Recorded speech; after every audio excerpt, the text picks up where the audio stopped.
Oh, the amount of times I've went over a Bearcat intercom back then and been like, "Put your vape away," made me resent them. Oh my god! Just like all the friggin' Marines just pulling them out and taking a No, these are these hot are these fucking are rib. government.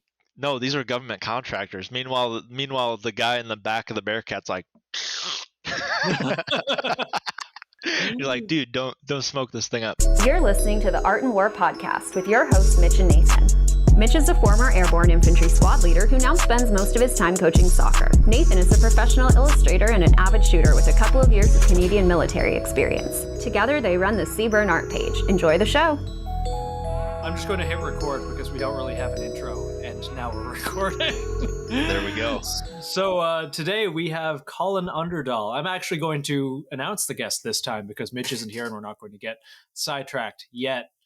Collin Underdahl, former Marine, worked at a gun store during COVID and George Floyd, that whole 2020 mess, and 2021. Currently shoots for the Recon Sniper Foundation and works at Modlite. How are you, Collin? I'm good and I'm happy to be here. So thanks for having me. Anytime. I figure we're going to get into the, this is my second time hosting this. And if this comes out at all, if Mitch doesn't, nuke me back to oblivion for making fun of his foreskin, we're going to start with the normal things, and then eventually, as I know you well enough to know that we're eventually just going to get on a mutual schizo rant. We'll keep it medicated schizo. We'll keep it medicated schizo. Medicated I'm sorry, schizo. listeners, and I'm sorry, Mitch and BR, who will inevitably listen to this. For anyone listening, the week is the first week of May, and Mitch is actually successfully medically retired from the military as of yesterday. So he's trying to unfuck his entire life and figure out what he's doing, and he can't make this recording. However, Collin can, so here we are. Yeah. Oh, dude, that's so good for him, man. Like, he actually he made it out. Getting out of the military is like such a weird experience. You're like excited, but you're also leaving your boys, and you're also just like, oh man, my world just opened up. Oh man, the world I know is crashing. I don't know what to do. Some people better than others, but I know when I got out, it was like I was ready to get out, but I was also a little afraid. Like I think most people are. How did your experience leaving the Marines go? Like what made you decide to leave, and how was actually leaving?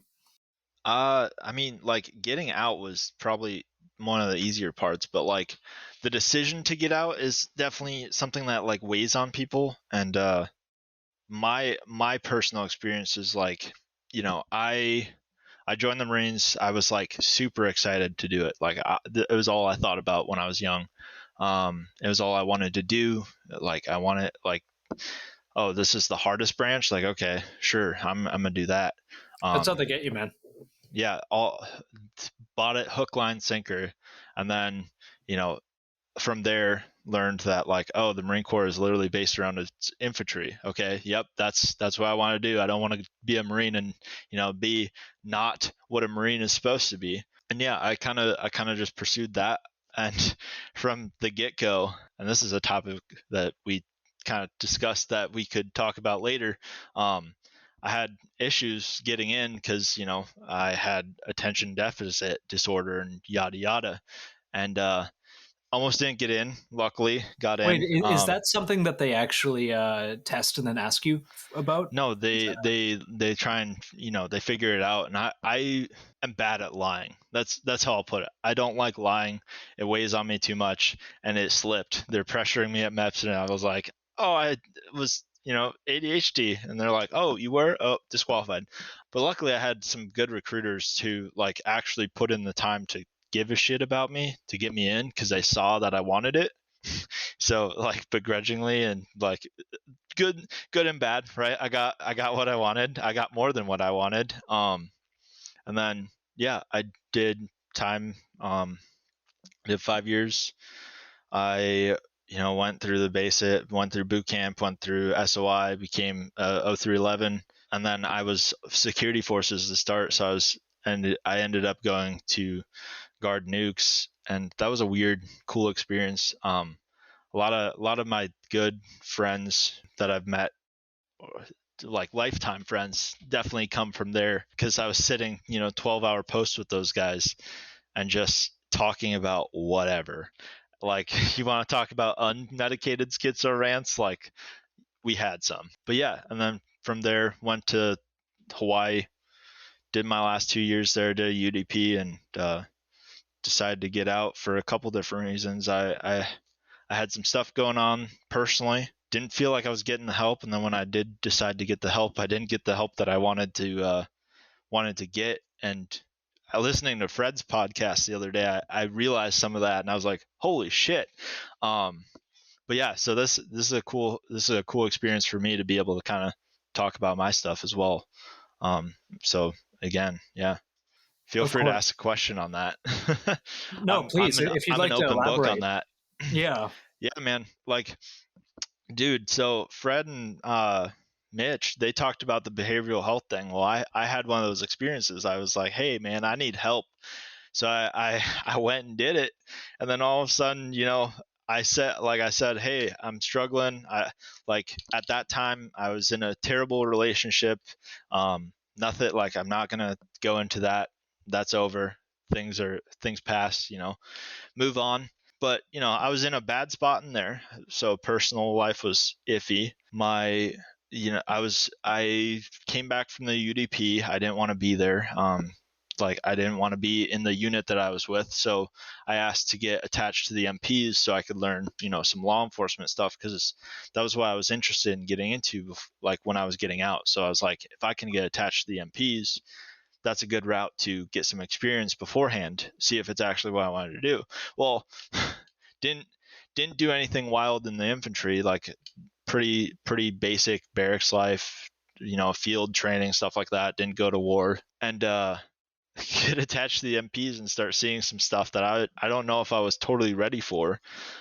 And finally convinced myself, like, okay, I got a little too much on my plate. I'm gonna go get help. And yeah, I got flagged. They took quite a bit away from me for a while, until I finally, like, broke it to them, like, hey, like, I came in to talk about this, and I haven't even talked about this. And yeah, it was a weird time, but it was definitely, you asked about, kind of circling back to your question, but you asked about what made me get out. And I realized I was a part of essentially a system where some people cared and some people didn't. And the majority of the key holders were people who didn't care.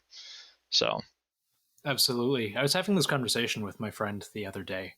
Isaac, he was the person we had from our representative for the Canadian military, works in a command position. And he talked about that just the other day. We did a little bit of a road trip. And he mentioned, the concept of people in command positions failing upwards.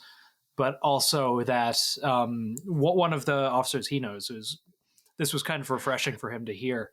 I don't want to say the rank or where, just that might be a bit doxing, but he's told his sailors, if they have to take time off and go see family and go see, take care of themselves, take anything, go take that time off, because the Navy will continue to exist no matter what. And the sailors do not come first. The soldiers do not come first. And what doesn't surprise me is that is apparently a very rare position for anyone in a command position to take. To the point where it was both noteworthy and, to him, commendable. It doesn't speak very well for a majority of people in command. Well, I mean, I think it's been talked about on here before, but, like, you see, like, it's just like everything we see today. It's like all these cultural norms, right? Like, you just see how this person acts in this position, and then people say they're not going to do it in that position, and then they get to that position, then all of a sudden they're the person they're not supposed to be. And I think it comes down to, like, this is obviously speculation, but I think it comes down to a lot of not actually teaching people how to do such things. Like, we don't encourage people reading much books that are of worth. Like, you go through school, you read garbage. You don't read anything that really challenges anyone, because it might make them uncomfortable. But that's in those key leadership positions. Well, guess what you're dealing with? You're dealing with the most uncomfortable positions you can fathom. Like, you're dealing with real life, and not only are you dealing with your life, but you're dealing with everyone who's under you. And once that starts multiplying, like, yeah, I could see it. I could see getting, obviously I didn't get to that position, of like, a higher, I made it to a sergeant, and I would see it in the squad and in my teams and stuff like that. But like you imagine just like the course of 15 years, you're a senior staff NCO, and all of a sudden you have how many people you're in charge of, and your life has been on the back burner because, like you said, they're always going to get theirs. So, yeah. Well, shit flows downhill. Yeah. Oh yeah. Yeah. I mean, I know a lot of people in the gun industry like Jordan Peterson, and that's good to see because like he says in that, get your house in order before you cast judgment on the world or try and change the world. And a lot of people don't do that. A lot of people seem to just continue to grind, which doesn't seem to necessarily lead to the best results because they never take that step back. Absolutely. Jordan Peterson's an interesting character. I'm not okay. I was about to go on a whole BR cut this part out. I was just about to go on a whole thing about I enjoy him. I enjoy his content. I don't listen to it a lot, but I don't listen to it as much as I did, but it did help me get through some stuff, which I found him at the right time is how I should say it. Yeah. But yeah, some people, I don't know, like some people, it's weird. Some people take too much of that as like, this is everything. And it's like, no, don't base everything off that. Yeah. Like he's a man. He's ostensibly a philosopher. He's got some good points. Yes. I think people could stand to learn a lot, but I don't really like the canonization of him for saying things that, that should be common sense and aren't. I really appreciate it. I really like his message. Yeah. But there's a strange hero worship I see. Yeah. Oh yeah. It gets weird. No, I think that's a good point. Yeah, it's weird because like that's another thing though. It's like you add that to the idea that most people aren't getting the guidance of a lot of stuff, that like they gravitate towards someone like him, which is good. There are worse examples. But like there's this thought process though of like, oh well, I agree. Like so many people are looking for that one thing they agree with, and then they find that one person who they can just like continue to agree with and continue to agree with, project their personalities onto. Correct. Yeah, and then it's like, no, you need some contrast. And I think you and I were talking about this before, but like the polarity of minds these days, it's like if you're in the middle, you just get ran over. 100%. Well, people need to think in a dichotomy. I really think, and this has come up on the podcast before, people are a lot more comfortable thinking like, oh, well, if you're not with us, you're against us. If you're in this category, you're X, Y, Z, you're a communist, you're a fascist, you are, you're ruining the world. A long time ago, and I don't use Twitter, and I likely never will. This is regardless. I'm not going back. No, fuck that. I don't know social media. I remember that cesspool. I'm not going back to that. I deleted that in 2014 and have not thought of lick since. I can't blame you, and it is, from what I can tell, gotten a lot worse since then. But people are so angry, and I don't understand how you can live your life just that mad all the time. Yeah. Oh yeah. No, it is fascinating because it's weird. There's so many people who just project all this anger and all this emotion all the time, and then you're like, where is you in that? Like there's no way that's your individualness. Like that's projection, in my opinion. That's a lot of projection. It absolutely is. And they're projecting all this anger and hate into the world, and people need someone to blame, I think, for the world's problems. And I think my crowning moment with Twitter, and the whole reason that I don't, well, not the whole reason, but it's what I think of every time Twitter comes up, was seeing a man talk about how America would just be this wonderful utopia if only his chosen political party got elected. And hey, there's been parties in the past that say that exact same thing. The Reichstag burned for that reason alone. It's just like the fucking mindset of people to think like, oh yes, our chosen leaders get in and they have everything unopposed.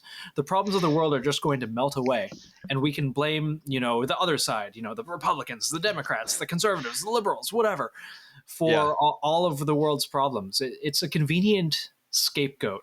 And I see world leaders doing it now, especially, even Trudeau up here during, or hell, Biden, with inflation, just seeing the list of check marks he went down. Yeah, dude, all that stuff, like you and I both know, and because we've talked about this stuff, it's like people watch this stuff and it's just whoever's in, like, good things that are happening are because of whatever party is in at that moment. Yes. Bad things are happening, like that polarness. Yeah. But like me thinking I'm a rational person, I don't know, some people call me stupid or whatever, who cares? But like, if you watch the span of time, you realize that like there's dominoes set and it just takes one of them to, I'm going to bring up a meme format. I'm going to paint a picture in your head. Have you seen the one where it's a bunch of dominoes and the guy is setting the little one and he's about to tip it over and then it goes to the huge one? Yes.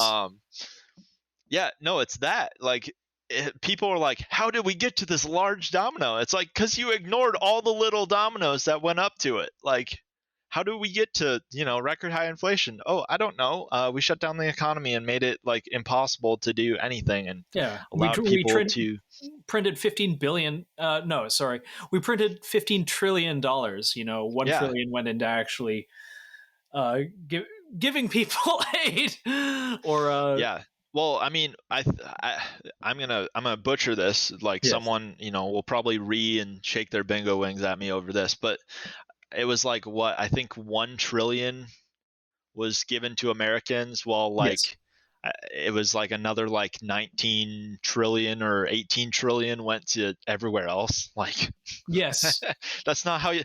I've had the unfortunate.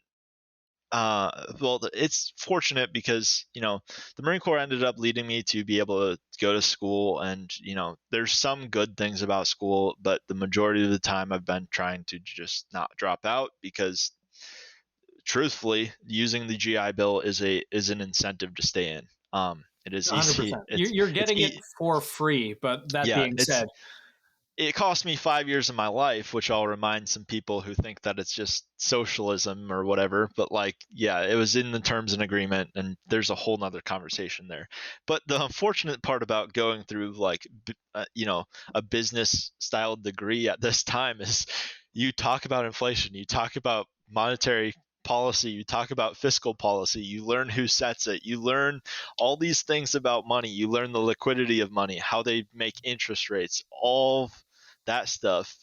And then you try to explain it to someone who either went to college for something that wasn't, related, has no interest in it, or, there's plenty of people who I talk to without a college degree, like, about this stuff, who know exactly what I'm talking about and more sometimes.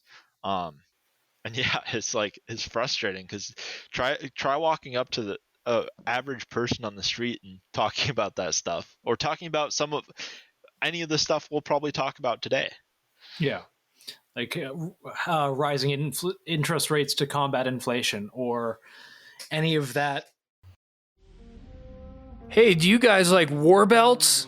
Well, let me tell you about a super high military grade Army spec war belt from one of our most near and dear sponsors, Advanced Warfighter Solutions. Not only are they super high military grade in quality, they are also civilian grade in quality, and actually really fucking cool belts. I highly recommend that you get one. I've been using mine for years, even long before AWS has been a sponsor of this podcast.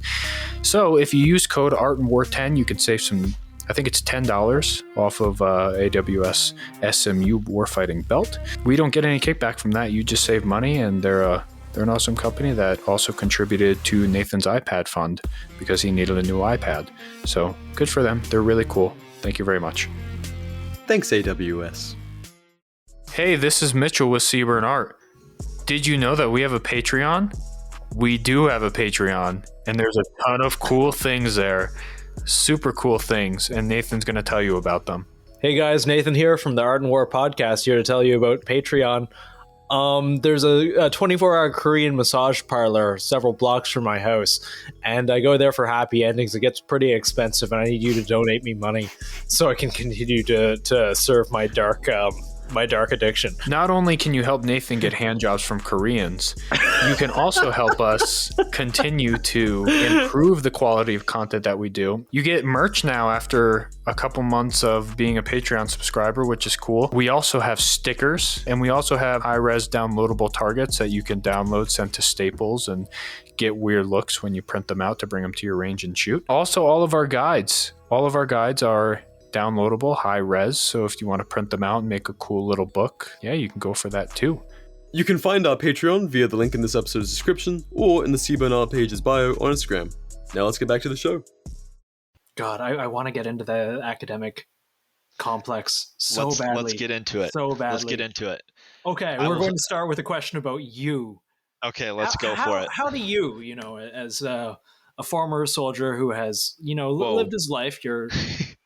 Okay. Marine.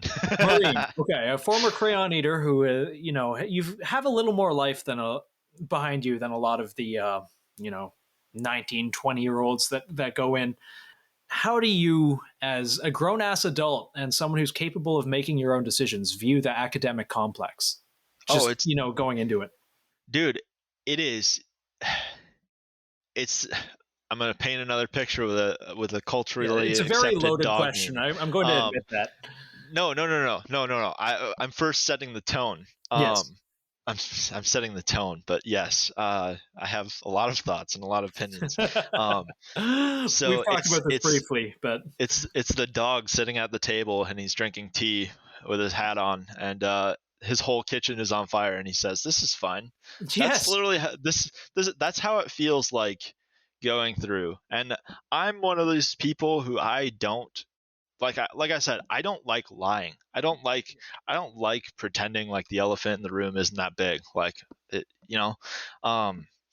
and I'm glad, like, going back to like what I was talking about with the Marine Corps, I'm glad that I had all those, like, I'm glad that I struggled. Like, I'm glad that I was like, man, this hurts. Yeah.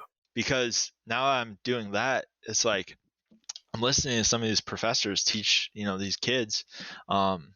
And some of them, I mean, when you get older, like when you get into the later years, some of them are like 20, so like young 20s.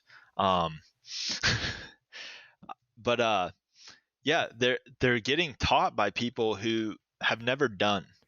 They've never experienced. A lot of them are just going to continue. They went to college, they got their degree, and now they didn't find a job, so they ended up going back to school, getting more debt. That's the kicker. That's where the monetary stuff really kicks in for me.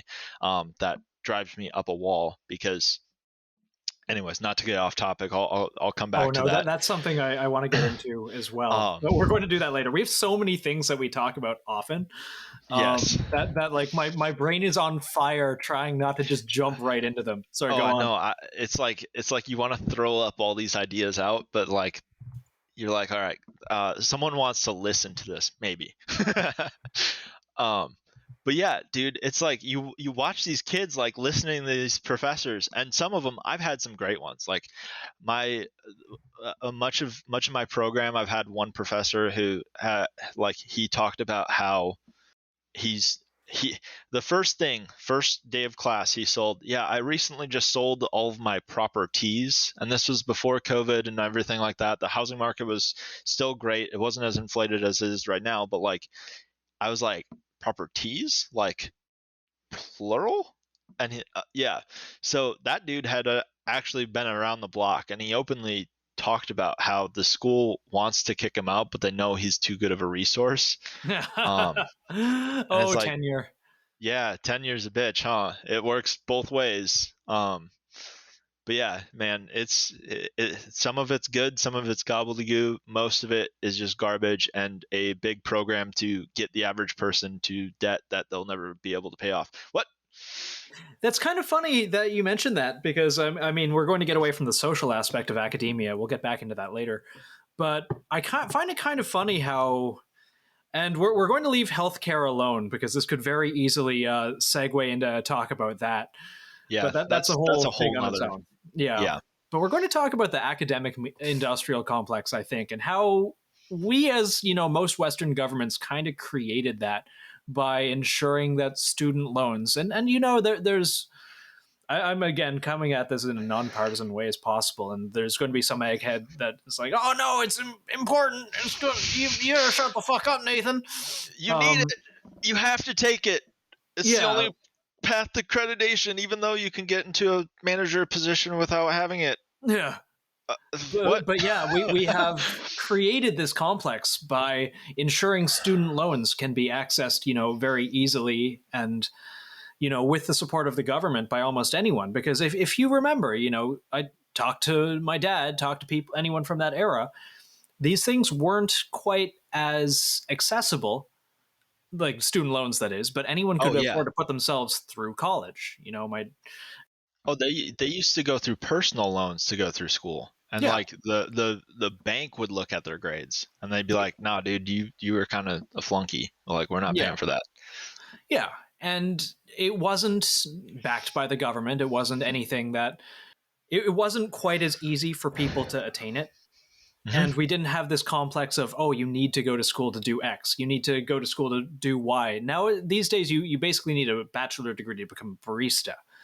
Yeah. And there's plenty of baristas with master's degrees. God, I knew a guy with a master's degree. I mean, I've known several people with a master's degree, but the one person I know with a master's degree in gender studies, I think he's working. Oh God, he's the fucking worst.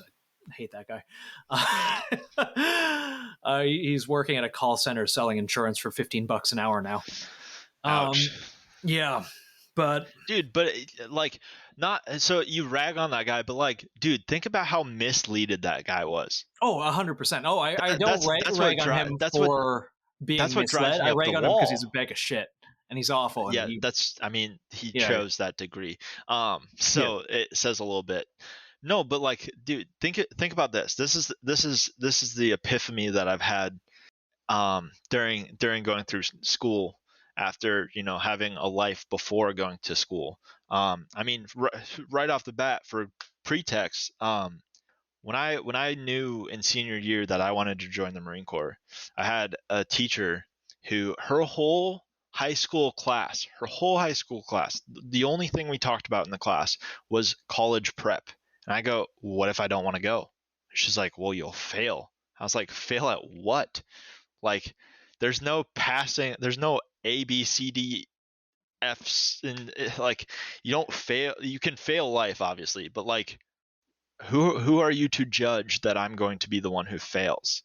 And yeah, it's like, that dude, going back to that dude, he was so misled that he thought that doing 6 or 8, or I don't know what it takes. I think 6 or 7 years. Imaginary guy. Yeah. But he's so misled that he thought taking, I think the average student debt is like 80,000, but I think that's skewed to make it look a little bit less. Yeah. When some of the most powerful people in the world keep posing with the book How to Lie with Statistics, I have a little bit of skepticism in there.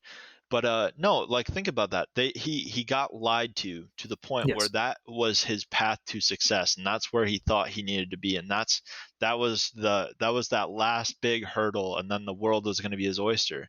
And then instead, nope, he gets out, and all of a sudden, hey bud, remember how we weren't having you pay for these? And he signed for them when he was 18. He really doesn't understand what interest rates are. He really doesn't understand that, not paying off a loan while it's occurring is going to bite me. Yeah, it's going to accrue a ton of interest, which it does. He's going to be paying it off for the next, 30, 40 years, as a lot of people do. It's I know, people who are doctors, people who are dentists, people who make a good amount of money, who are, driving around shitbox, and that's fiscally responsible and whatnot, but they're often taking on, second jobs to help pay with student loans. Yeah, it's interesting. Like, there's a two-sided thing, and I have to recommend books here. No, please. There's a book called The Next Millionaire Next Door, and he goes into like how to actually accrue wealth. Like him and his father wrote, I'm blanking on the author, but him and his father both wrote a book. He kind of carried the torch on the second one, because his father, I believe, had passed. But they did a study on millionaires and like did a study on people who, were fiscally and financially free. I think that's a dumb statement, but they were financially free. And most of them, they were driving modest things. They weren't really driving the flashiest things. They weren't really doing the most, interesting things in the world. But like, 100%. Then they compared them to the people who went through the system and have all those loans and stuff like that. And those people are already susceptible, obviously, to being pressured into going into like societal norm stuff. Yeah. Well, what changes when they get out of college? Nothing. They still, okay, now they buy a house, they get a wife, they have a kid, and next thing you know, they're financing everything because, the neighbor next door bought a nicer car than them, and they're like, I can't have that. It's the debt-based economy is probably one of the worst things that has happened. And I absolutely believe that most of these societal norms are by design. They are to keep people in this recursive loop. And to be clear, when I was saying, they are, driving cars and whatnot, I wasn't saying that as a slag on them. I actually think it's a great fiscal decision. Think that. Yeah, I drive, a 2014, car that I drive a Prius, like an old Prius. Hey. It's great. It's great. I don't even care. But what you say is true. Like the wealthiest people I know, they drive, modest vehicles and whatnot. But when I say it in this case, I say it because that's what they can afford, because all of their money goes into, and the conversations I've had with them is like, no, this is what I can do because, the government takes 55% of my income. Income tax is higher here. It's pretty bad. And student loans take, another half of that. So this is what I have left. Yeah, no, I agree with you. I think I legitimately believe that it is by design. I mean, like that's why it's like I'm sure you've ran into it. Like every time you push back into what is societal, like the social norms in your area, even whatever. But every time you push into those, you notice like who is hypersensitive to that stuff. You hit those chords and then you're like, okay, like, I'm going to bash school and I'm going to say openly, like it's a weird experience going through, and I'm not anywhere where I want to be, but I am debt free. That's more than most people can say, I think. And it's surreal because, I'm talking to professors who, some of them maybe, but like some of the ones that are teaching some of the dumb classes, like classes that they tell you, oh, it's for your diversification. Like I'm not here to diversify. I'm here to learn a task and a skill and a skill set. Those are the people who always, when you press them, and I'm a course dude. Like I understand that.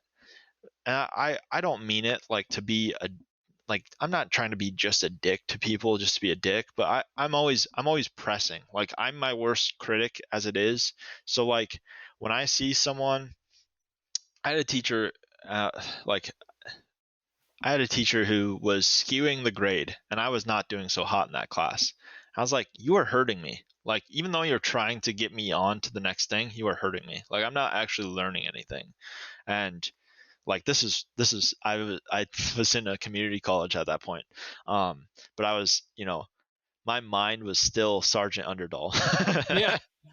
And I was like, if you were one of my people, like I would eat you alive. Like the only reason why you're here is because you're tenured, and it's sad because I don't think that's where you want to see yourself, but it's like, come on, like where's this like.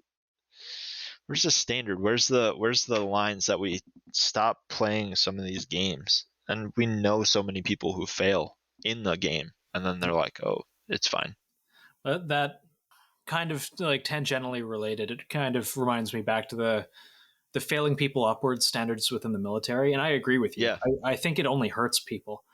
Yeah. No, Like, dude, fucking fall on your face, man.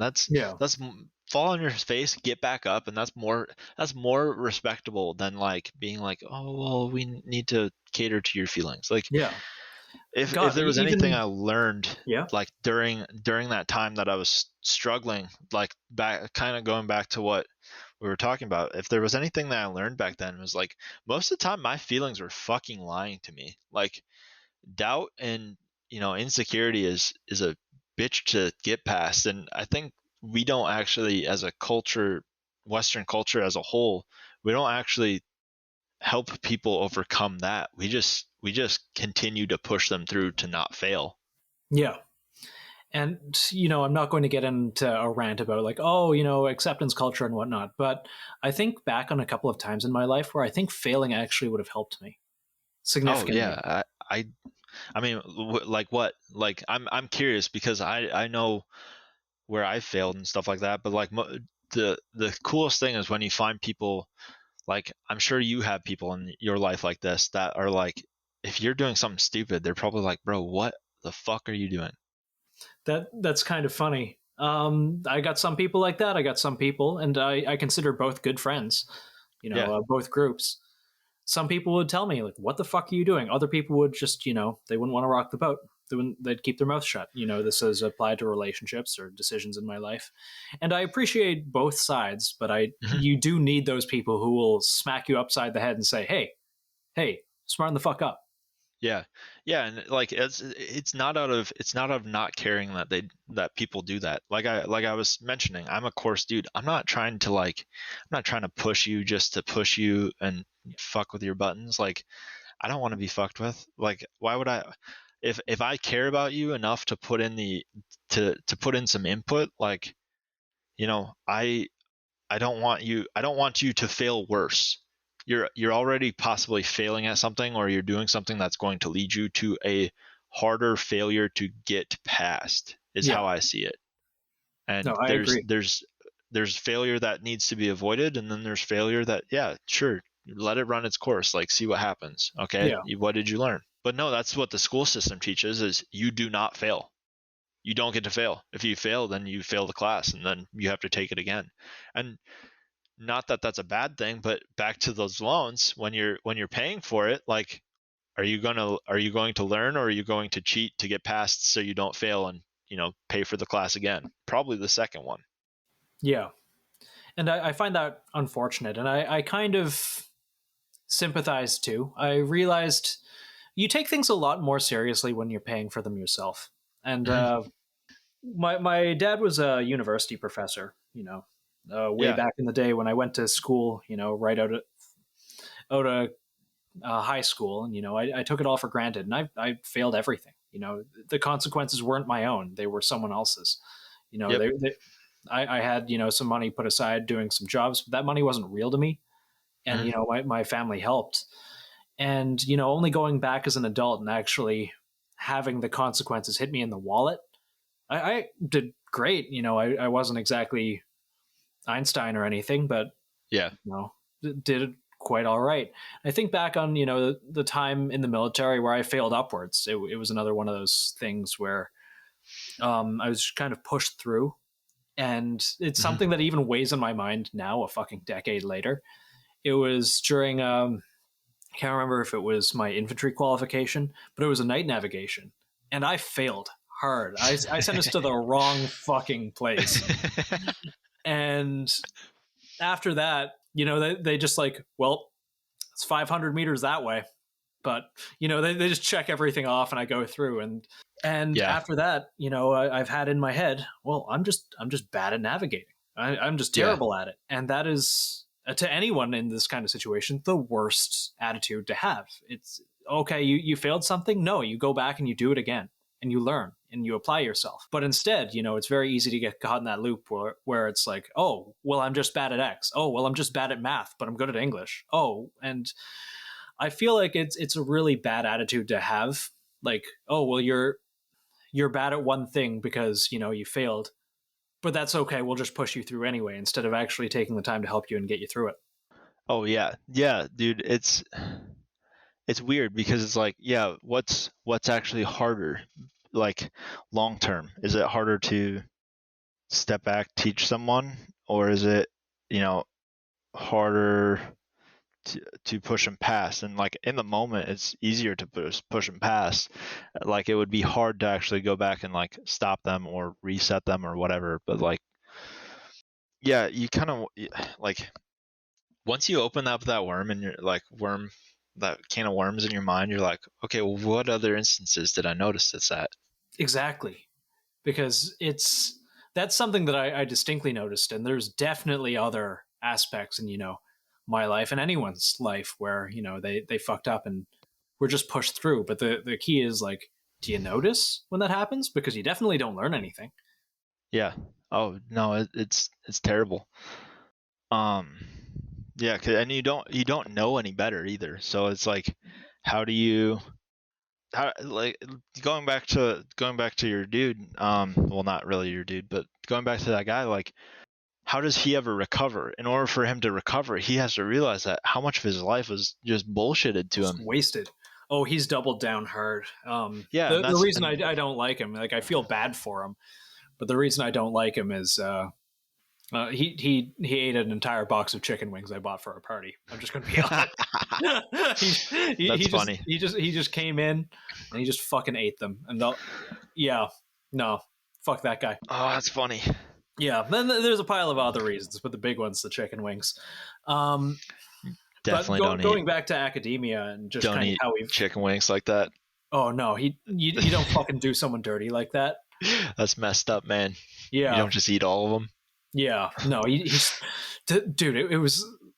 I got a Super Bowl bucket. I was hosting a little party. I shit you not, dude came into my house, sat down in the kitchen, and ate the entire bucket of wings. Bro, it was hungry, like there man. were like 40. Fuck this guy. There we go. We found the root cause. Yeah, there's others. I didn't like him before that, but it's all for similar reasons. Yeah, chicken wings. Fuck that guy. Yeah. Also, he was like radically communist, and why is it that radical communists are always the people who are like, well, I'm hungry.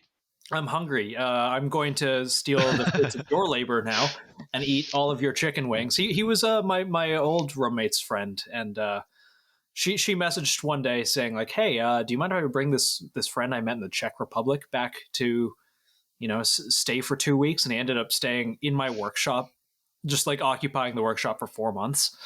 I'm assuming without any sort of exchange. No, the exchange was he ate my food. Of course. And well, no. In his mind, you got to be blessed with his presence. Yes, I got lectures about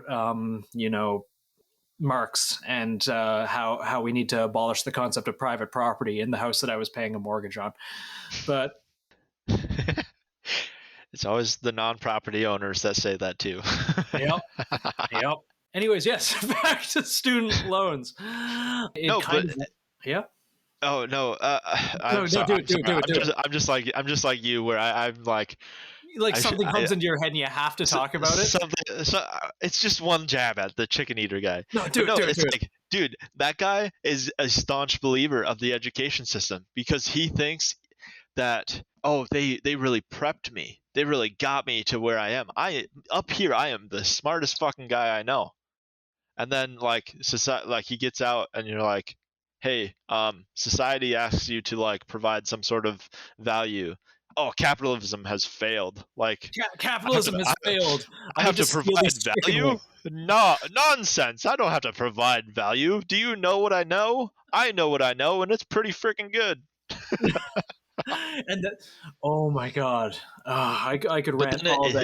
It just snowballs, dude. Those types of people have kids, and then they. Oh, this dude's never having kids. I'm not worried. They tell them that they're not going to win. They're not going to do anything.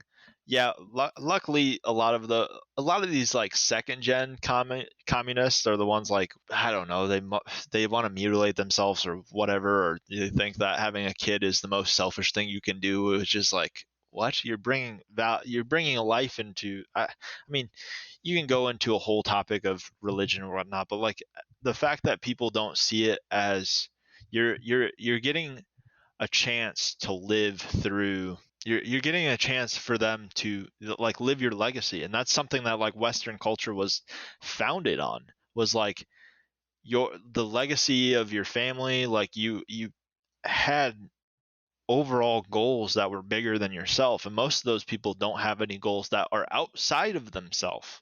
All their goals are centric. They're all center based goals. They don't want to, if it's not adding instant return on value and gratification, that's another thing, gratification. If it's not instantly giving that to them, then they don't want a part of it, and that's like literally where some of the best things happen.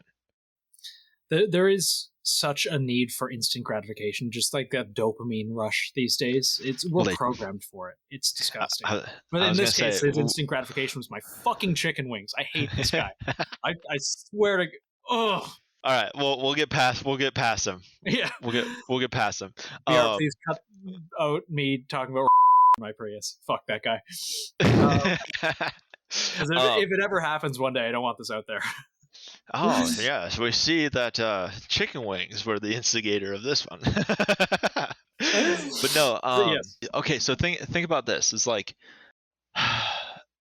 that person was probably raised by someone who, went through the 60s and the 70s and all that stuff. And like, some people were anti-hippie, some people were hippie, whatever. But like you got like this conflicted, that is the like standalone moment in history where I think that it finally kind of broke into two things. I think before, I've always like kind of what we were talking about before we started recording. I think before, at one point in time, nations were just more interested in like, having a stable nation than they were of like collectively making mines gush and raking in income and all that stuff. But like Vietnam and like the 60s and all those little, not little wars, but like all that stuff in between, you start to see like that was almost the left and the right that we know today. But now we're now we're 50 years later, and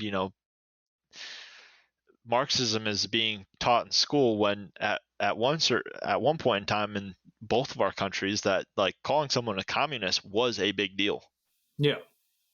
You didn't call someone a communist lightly. And it's kind of funny how, the word for that, like the definitions people use have changed so much. Like it used to be, with McCarthyism and everything like that in the 60s. Yeah. Like communist was the big scare, and you call someone that and it ruins their career. Now it's fascist. Soon it'll be something else.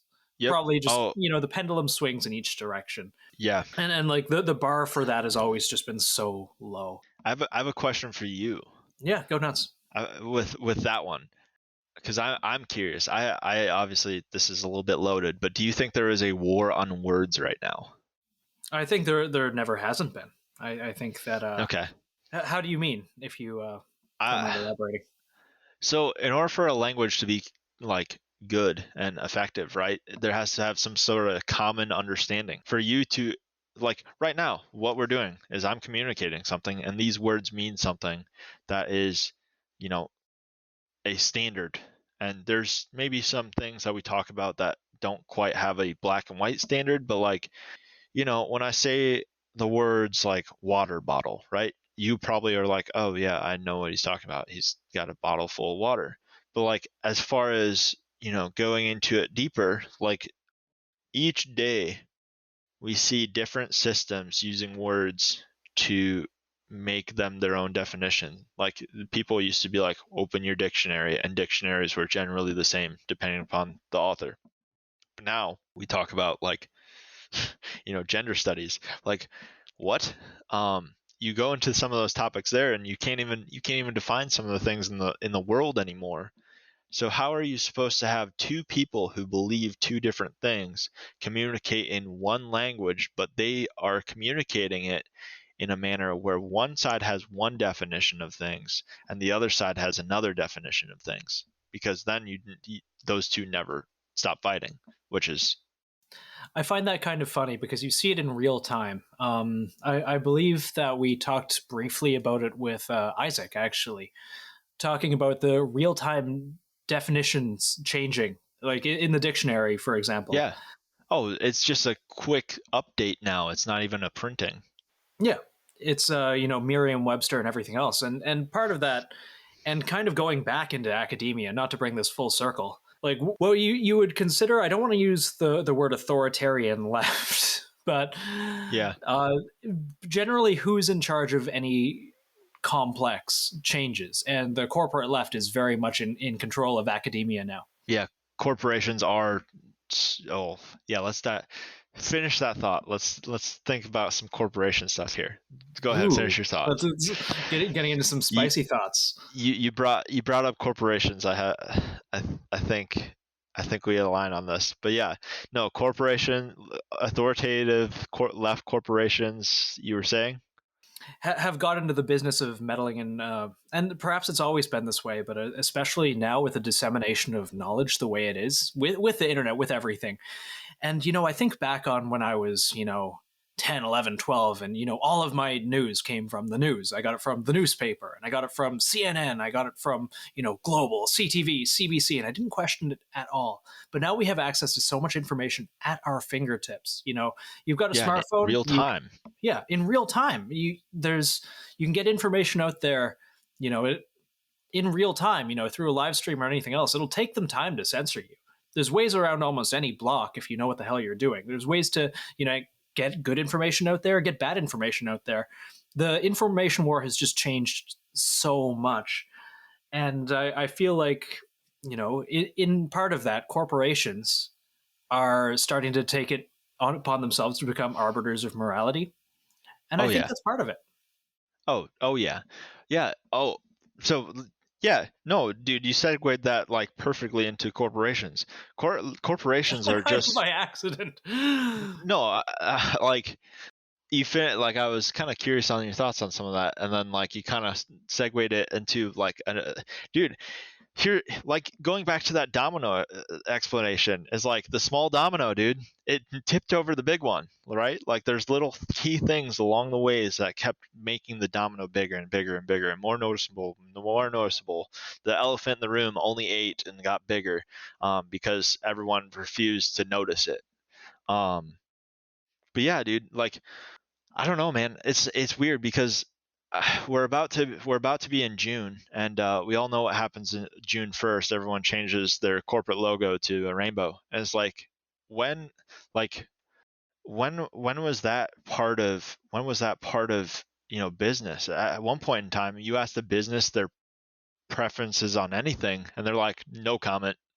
Yeah, because they knew like, no, we're not gonna make a polarizing statement. But now some of them have such some of them have such deep pockets. Like, what are you going to do? Like, you're going to get small minority of people like being like, we're going to boycott this. But it's like, okay, you already funded them past all of their, like, now they're just able to be blatantly bad. They can blatantly push you around because they have their hands in everything. Like, try not encountering somewhere or something that you need, but the only place you can really find it is Amazon. Like, what are you going to do?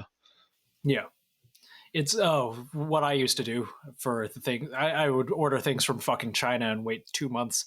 Like this small packet of like M3 fastener nuts of a certain spec or things like that. No, it's like where the hell could I get them? I could, pay $100 from a fastener store and wait 2 weeks, or I could wait 2 months and just get them from AliExpress.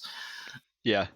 Now they're on Amazon, and we've created these beasts. We've funded them with our money, and we're reaping the consequences now.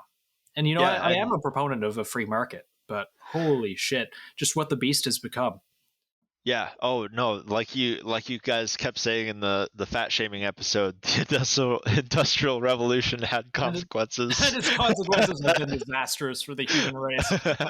No, I'm not saying that those like there's been points and times, there's been catalysts in the history of both of our countries as far as the Western civilization goes, where we had telling moments that kind of showed who really was pulling strings behind the scenes. Like when too big to fail. I remember when I was young, and yeah, back then the news, everyone was on the same sync of, oh, these banks are too big to fail, banks too big to fail, banks too big to fail, and then they failed, and then they're like, well, Fannie Mae, Freddie Mac.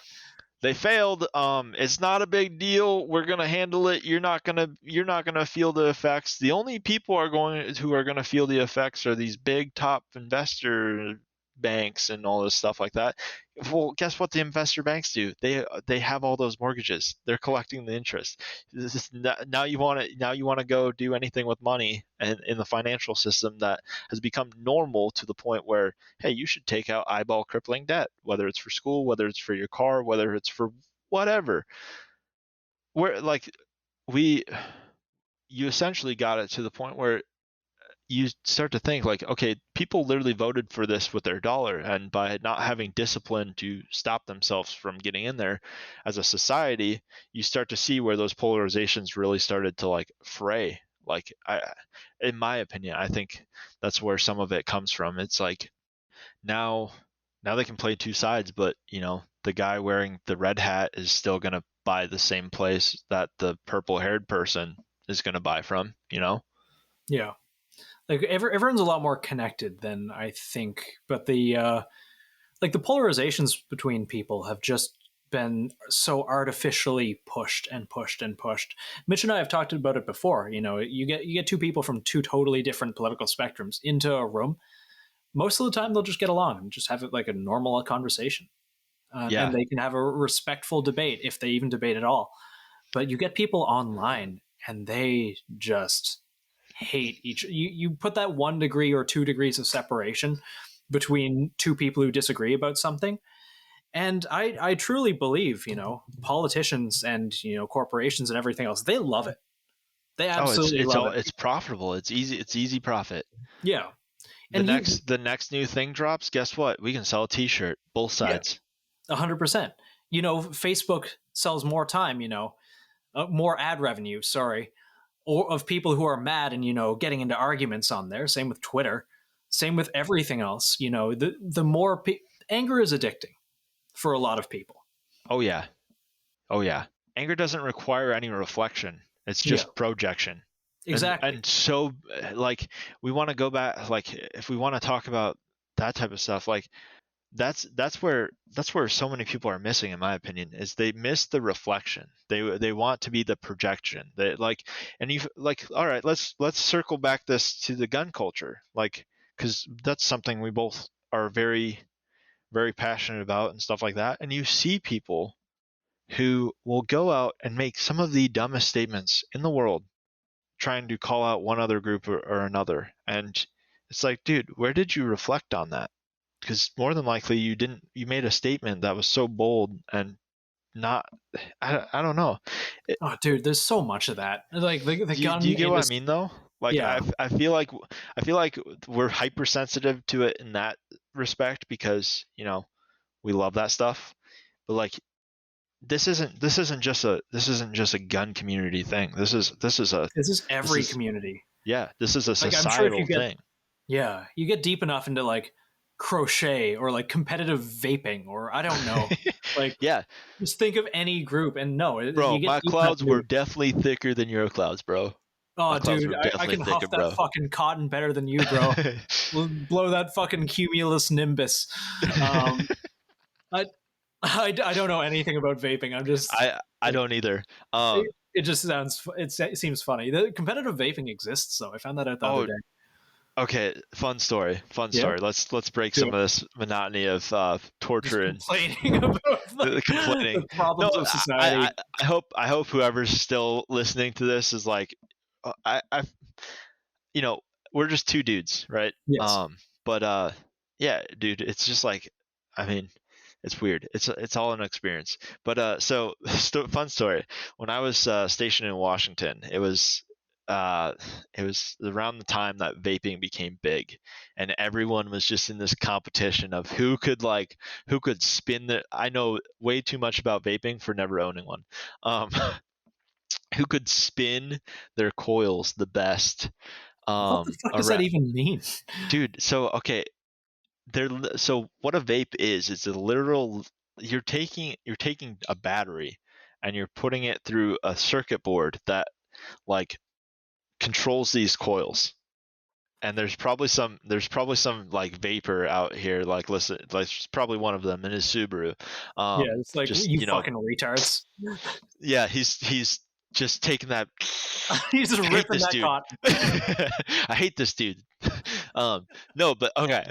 They have these coils and they wrap them around, and they wrap them around this cotton thing or whatever, right? And that's what they pour the juice on, and that's what heats it up and turns that juice into vapor. And dude, yeah, those were actually considered contraband where I worked, and those were contraband, and you know, Marines and civilians alike were kind of like, you know, testing their luck with that one, because the stuff that I was around, technically you couldn't have uncontrolled electronic devices around, and oh, the amount of times I've went over a Bearcat intercom back then and been like, put your vape away, made me resent them. Oh my god! Just like all the friggin' Marines just pulling them out and taking a No, these are fucking rib. government. No, these are government contractors. Meanwhile, the guy in the back of the Bearcat's like, you're like, dude, don't smoke this thing up. But no, dude, I don't know. I feel that. I feel like in every community, there's always that polarization. There's someone who's teaching someone how to, in the legend, or there's someone teaching someone how to do something wrong in everything, or that guy can't say this because, you know, that's not right. And there's some merit to that. Like, I think there's things that are objectively wrong. Yes. Like, there are things that people say to try and get some traction or try and get whatever, and they are objectively wrong. I think you're a liar if you don't believe stuff like that. I mean, it's weird. It's No, I really agree. weird. I think there's a lot of nuance in things, and you know, I'll let and respect people to do basically anything that doesn't hurt anyone else. Like, is it hurting someone indirectly or directly? You know, does it hurt their stuff? Does it take it? Whatever. That being said, I do believe in objective truth for some things. Like, some things are objectively right, some things are objectively wrong. Something that is objectively right, I was about to say to me, but that doesn't stop it from being. That doesn't work. It doesn't work. It automatically invalidates it. Is, you know, the inalienable rights of all human beings. To me, that's just fact. Yeah. Well, and then so you go back to that mindset, and dude, it's like, yeah, if I'm not hurting anyone, why does it stop? Like, why does it stop me from owning something? Why does it stop me from, you know, doing whatever? Ripping that cotton. Yeah, why does it stop me from, you know, ripping my cotton in my vape wrong? I don't vape. I don't know. But I'm going to spool those coils, man. bro. Like, why can I have a one thing that shoots projectiles, but I can't have one thing that shoots projectiles faster? Like, what's the difference? If I'm not interfering with your life with either of them, why does it matter which ones I own? No, absolutely. Why does it, like, I think it would be cool if we could like get AT4s and like shoot those into a mountainside. Like, could you imagine, like, have you seen the videos where they use like artillery to like cause avalanches, like preventively? That's actually really cool. I have not. I've heard of that being done, but I haven't seen any videos of it. But that makes sense. It absolutely does. Yeah, like, why can't what if I have a mountain on my property and I need to, you know, not have an avalanche unexpectedly while I'm snowboarding? Dude, people used to own warships privately. It drives me wild every time I see Joe Biden go like, "Oh, well, you can't own a cannon." First, yes, you can, and second, there's literal you can letters own a fucking saying warship. You can. Yeah, there's literally letters that say you can. Yeah, it drives me wild. Oh yeah. I mean, who's to say that guy can't eat your chicken wings? But that's hurting me and my property. You know, that's true. That's true. That was a test. He came into my house and took my stuff. He ate all of them. That motherfucker. No, like, dude, have you ever thought about like how just like 100 years ago, in like even like the 1920s, there was laws, but like you went outside to like certain areas and like who's going to enforce them? Yeah, You there's know? nothing. It's Red Dead Redemption there. Yeah. Like there's locally elected law enforcement, if anything. Yeah, and if you're not even in their jurisdiction, they're probably just going to be like, well, not my problem. If he kills himself, he kills himself. Like I'm not, and I'm not saying like, go out and commit Let's suicide. go. I'm saying like if he like accidentally falls off a cliffside, like, okay, he was doing what he wanted. He wanted to be on that cliff. He fell off that cliff. He got the consequences. Yeah. But no, like one of the things that kind of sparked that, one of the things that kind of popped in my mind when you said that, if it's not stopping, and I know there's some people who are going to be like, well, the firefighters that have to come get you or whatever, blah, Yeah. blah, blah. Like, are yes, these public, it'll put a strain on the healthcare system. Yeah. And, like, that's tax dollars. Yes, we need to protect the tax dollars. I had someone during COVID tell me that I wear a seatbelt because it prevents me from filling up a hospital bed for someone who needs one.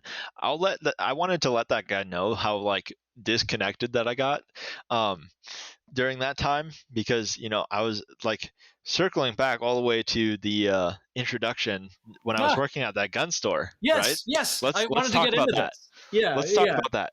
When I was working please. at that gun store, I worked there beforehand. It was great. I was freshly out of the Marine Corps. So like working in that element was like, this is a good place, right? But yeah, so he's telling me that I need to wear my seatbelt.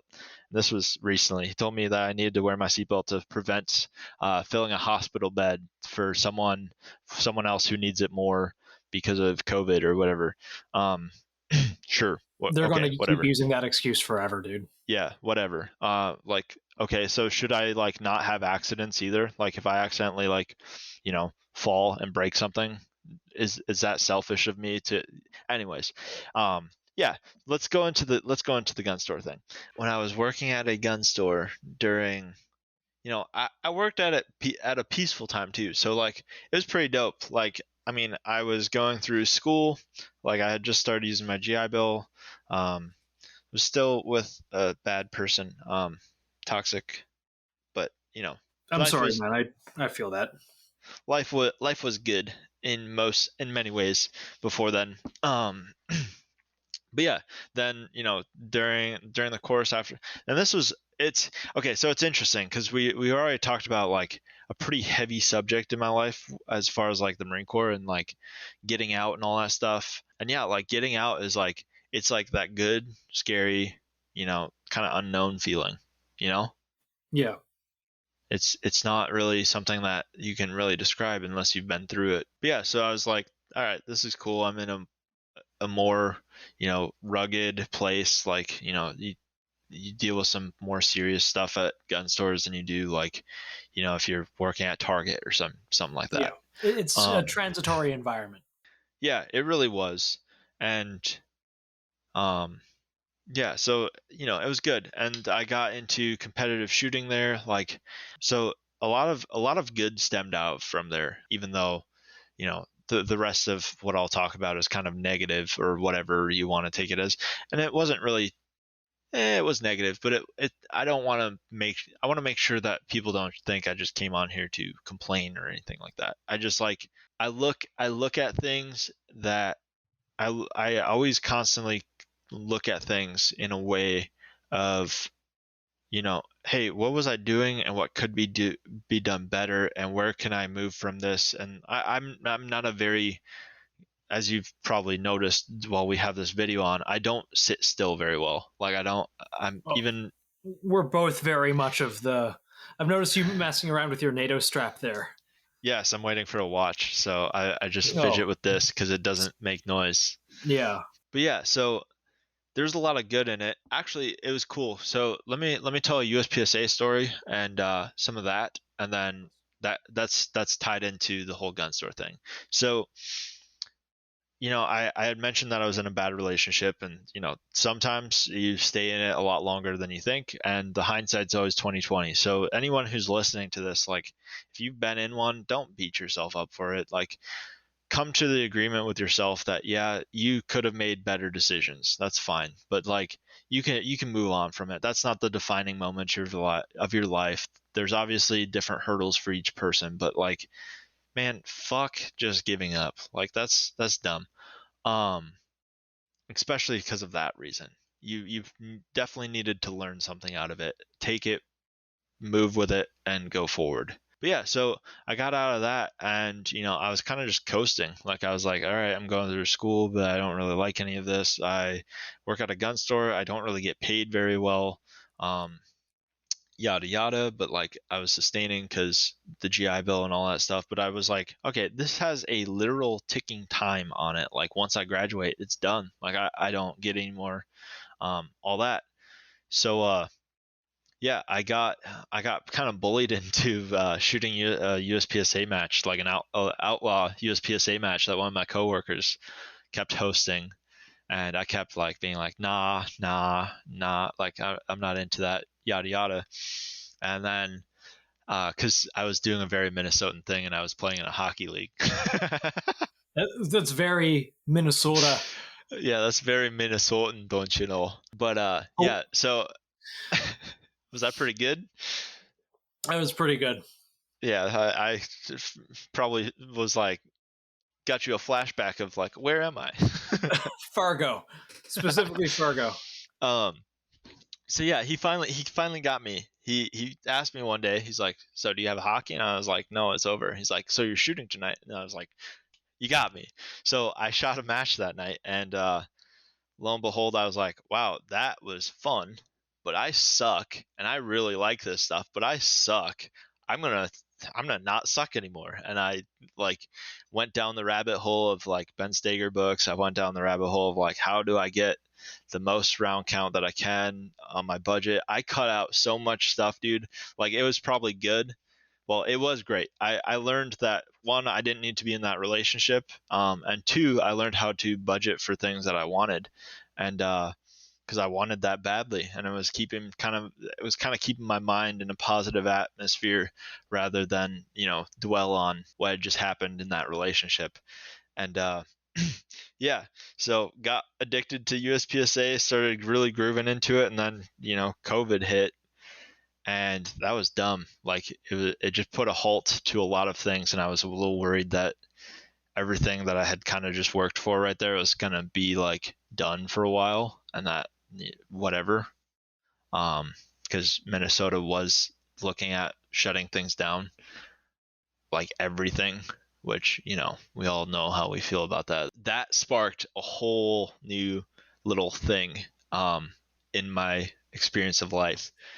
And it was like getting put into it was like getting a rocket strapped to your back, and then like the average day at a gun store is not very fun as far as like behind the counter. There's a lot of good customers, there's a lot of people who you're like, man, are you sure you can handle this? Yeah. Oh dude, I have some friends who work at gun stores. They tell me fucking stories, and none of those stories are good. Oh like, no! Most of them involve getting flagged by another idiot.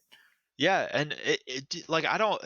It's sad too, because I've seen so many like for working there that long, I saw so many people progress and stuff like that. But like, yeah, man, it's weird because people put so much research into certain things of their life, but then they're like, I need a gun to protect myself. And many of them, especially when there's a lot of fear, and that's what COVID started. COVID started the fear buying.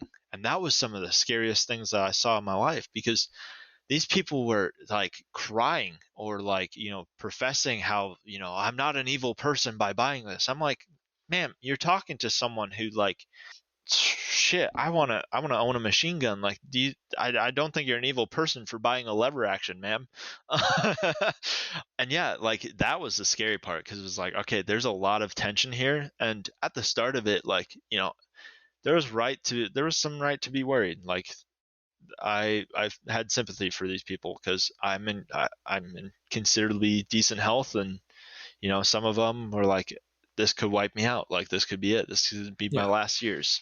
And sure, obviously we're on the back end of that, but like during this time, I was like, okay, yeah, I get what you're coming from. Wasn't really too lenient, or wasn't really too budging on the mask. I did not wear one, even when they were forced. I wore one on my chin, all that stuff. But the fear buying in COVID was like, okay, this is wild. But it also ended up stopping all of training too, which was like, how in the world are we allowing ourselves to get stopped training people when this is the most opportune time to train people? And what I ended up doing was I worked some back deals and was able to work after hours to train people, which that kind of sparked it. I was like, okay, I can get behind this. And it felt like all that grind in the USPSA realm, because I got to A class pretty quickly. Still having shop master, but it's not really a agenda thing. It will happen when it happens. But yeah, so I noticed like, okay, we need to teach these people. We need to get them properly trained. We need to get them resources and stuff like that. And luckily, there's a lot of good resources out there now. And during that time, there was a lot more resources pushed out. That's finally settled down. Like COVID was a thing. Like we were kind of working through it. Like the range hadn't really opened much. And it was during winter, so I mean it was freezing out here, so no one was really shooting outdoors either. Ammo was still priced fairly decently. You started to see towards like the summer, like towards spring, it started to go out of stock more, and then I think it was, I don't remember the exact date, but the riots, were not far behind. Yeah, and that ammo shortage lasted like a year and a half. Oh yeah. Like I went to this was a couple months ago. I went to just a gun store where in the state that I was, and I was visiting the States for the first time in years, and I walked in to grab some stuff, and the guy looks at me and he goes, and this is a total stranger, just the guy behind the counter. He goes, "We got 9mm now, and we're not limited to just one box." Like it's some big news. Yeah. Oh, dude, that was the bane of my existence for a while. Was like, you got any 9mm? And it's like, dude, we've been a store that if we have any, we put it on the shelves. Always. We're not the type of store that's going to hide it behind the counter and you got to slip us some, handshakes to get it, right? Like we put it on the counter. If it's not there, it's not there. Like that was so, dude, that got so soul crushing. It was like, the only thing we set ammo aside for was our classes, because that was the only, like, they couldn't shut down permit to carry classes. They could shut down every other class, but they couldn't shut down permit to carry because that infringed on the Constitution. So luckily there was that, right? Luckily, and that I'm not saying that is not training. That is a check in the box. Again, you can fail the shit out of that and they'll pass you. Yeah. It's like, will you put this in your mouth? Don't do that. Will you point this in your mouth? No. Will you point this at me? Okay, kind of, but no. Don't point this at me again and you're good. Yeah, that's basically what the licensing is like here. Okay. Oh. Yeah, it's all dumb. We've both agree on the effects of that. So yeah, that all was going down, and then the George Floyd thing happened, and I'm living only. I live only probably about, at that time I lived probably only about 25 minutes if I didn't hit traffic from about there, maybe a little bit more. So 25 to 35, depending upon whether I was following speed limits or not. So I'm not far from it. Like I can see the Twin Cities from, a couple places where I'm living, and it happened in Minneapolis, which isn't the capital, but it's one of the bigger cities that is right next to our capital. And dude, it was like the floodgates that I thought were open weren't even open yet. The amount of new people, the amount of 4473s that I signed was in the thousands in just days worth. All of them Minneapolis, St. Paul, Minneapolis, St. Paul, Minneapolis, St. Paul, and it felt like, what are we doing? Like we're setting things up for so bad failure in so many ways, because these people are scared, and there's a system that's broken. And dude, that live video stuff, being able to access all these things right off the bat. I remember thankfully, my girlfriend now, and we've been dating for 2 years now, but like she was like literally grounding me from like being like, what is going on? Like the only like you want to feel like you're not going to sit on the sidelines on some of that stuff, but like what was I really going to do if I went down there? Like nothing. I would just stir nothing. trouble.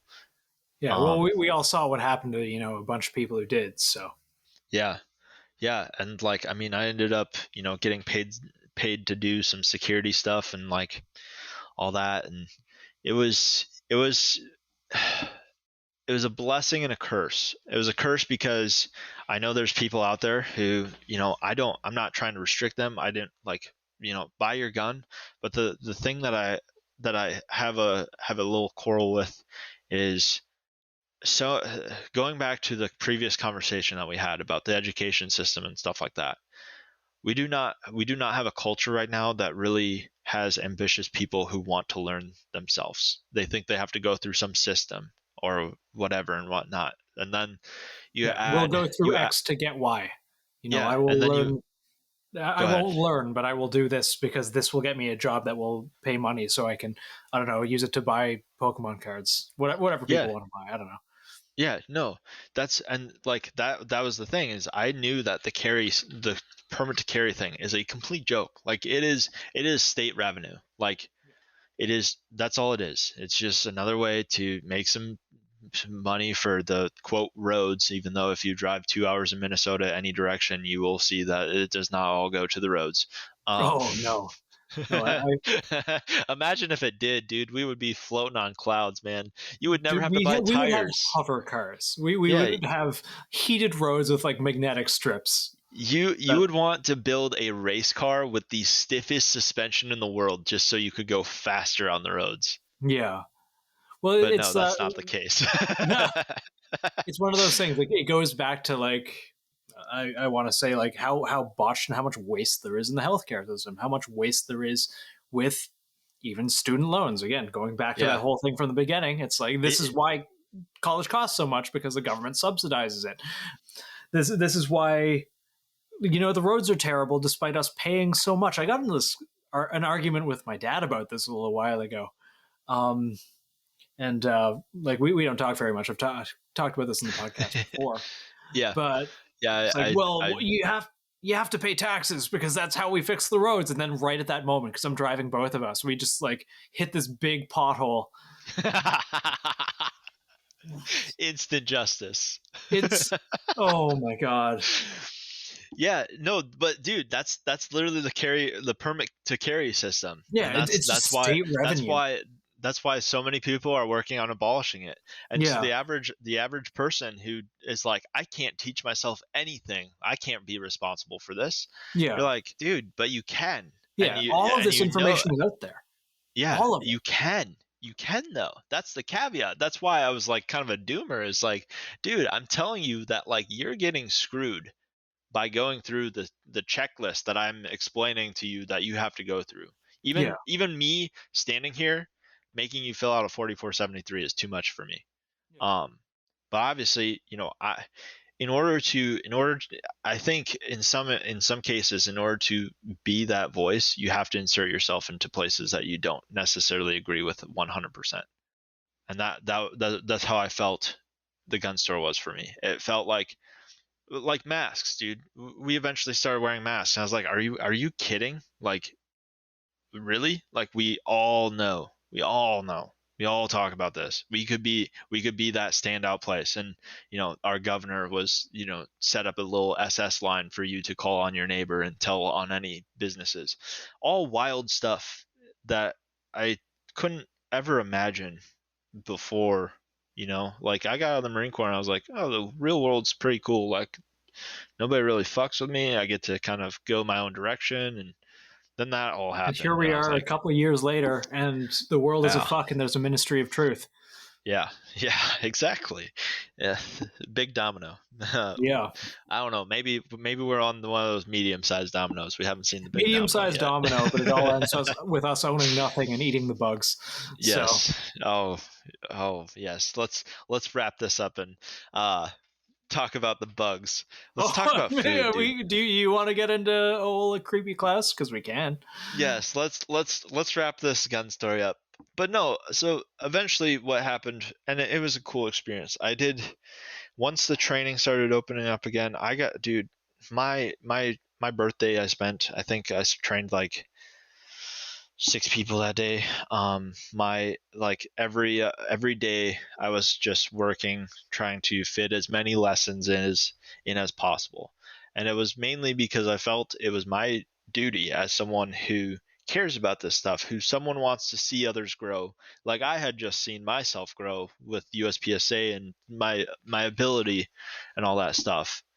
And all of that after like all of that growth after taking one of the biggest stumbles of my life, which was, a failed engagement, like me and her were almost married, and seeing these people just walk in dragging their feet head down, like not thinking about themselves, not thinking about just anything that they can do to benefit themselves, was just like I wanted to like get them to see that like owning a gun can, like, in order to do it, you're taking on a task that is daunting. The first time, I think everyone, like, I know for a fact, when you first shot your gun, like Yeah. when you first shot a real gun, No, it's 100%. probably everyone kind of knows when they shot a gun for the first time and whatnot, and it's a daunting task. Like, No, 100%. you get, dude, disconnect. Like, so many dudes need to disconnect their ego with this stuff. Just realize, man, I'm going to complain about that. It's do it, go for it. Such. I've been ranting. Similarly to you during COVID, especially, I'm not a USPSA shooter. Like we don't really have a lot of that here, but I'm of the competence that you would expect. I'm not going to say I'm good. I'm not going to say I'm bad. I'm a competent shooter. I'm okay. All right. But like what you would expect for someone who shoots, 1 or 2 or 3 times a week for a couple of years. There's no shame in that, dude. Again, set the ego aside. You're doing something to better yourself. That's at the end of the day the best thing. Thank you. But during COVID and all of that, because there is a serious lack of instruction here, I just started holding classes for free. It's like word of mouth. You come out, and I'll teach you what I know. And just you meet so many types of people, and these are the people who actually take the initiative to come out. But there's a lot of ego involved with. I actually found women were easier to teach than men. With men, there was a lot of ego. Absolutely. Yeah, and there was absolutely the 2 distinct personalities were kind of polar opposites of each other.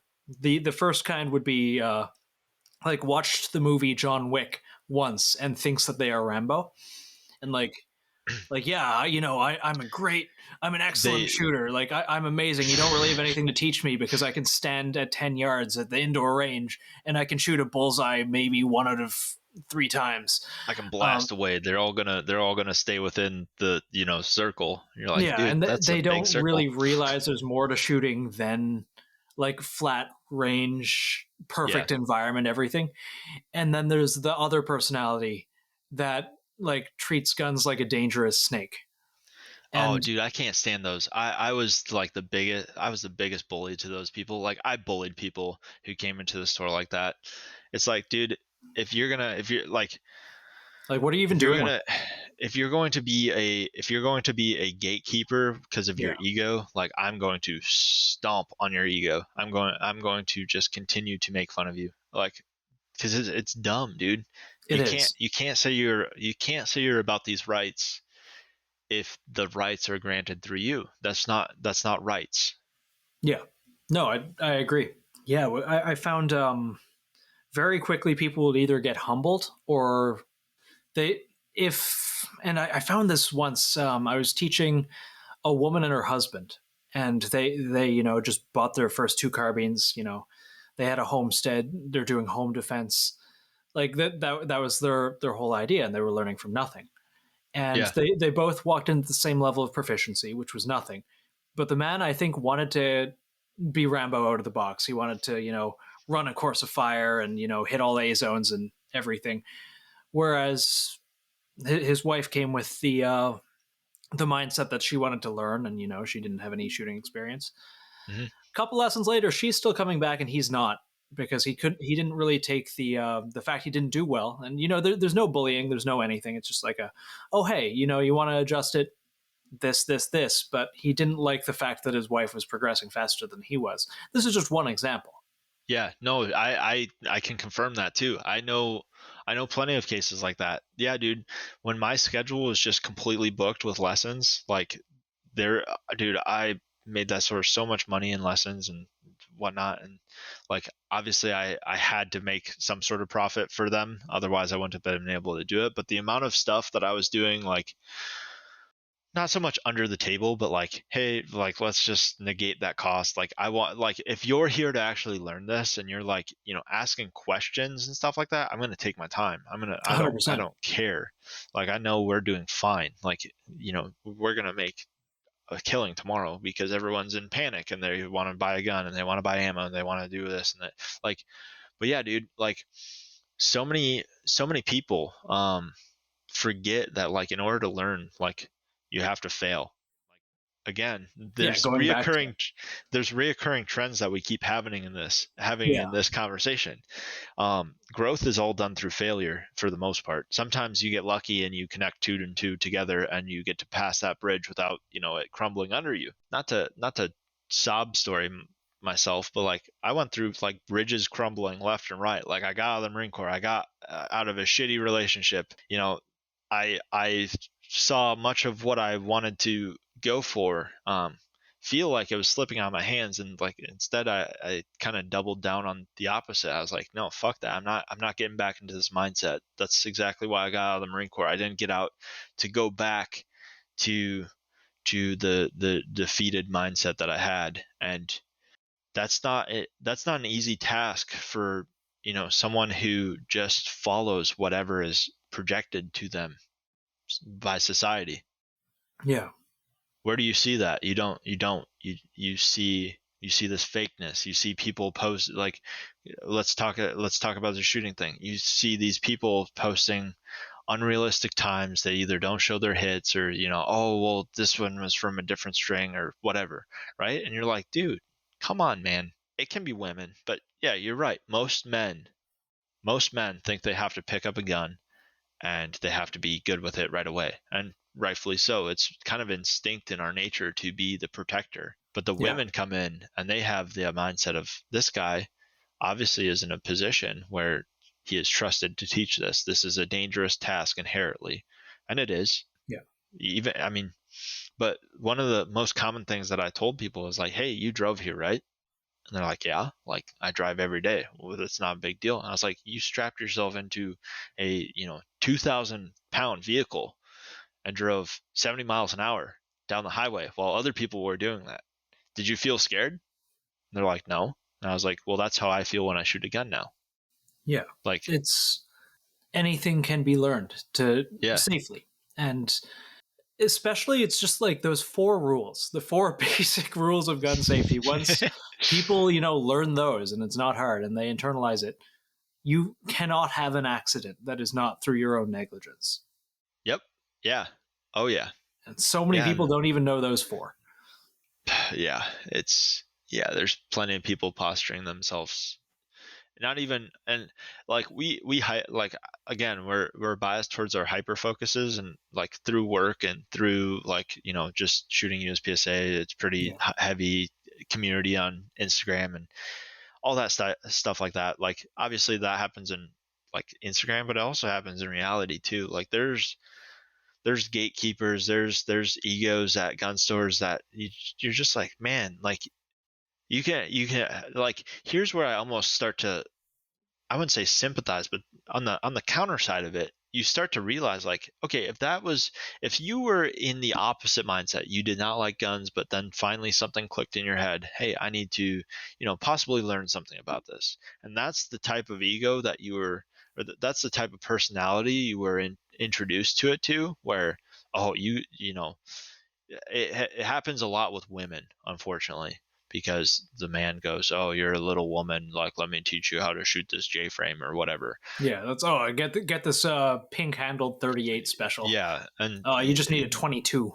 It's It's all Yeah, your and wrists they're can handle. recommending that because they can't shoot a standard full-size Glock worth a lick. So it's yeah, dude. It's like, man, going into, we can segue this into the World Economic Forum stuff, but like so much of this stuff, so much of what people's day-to-day lives, their exposure to it is all synthetic, dude.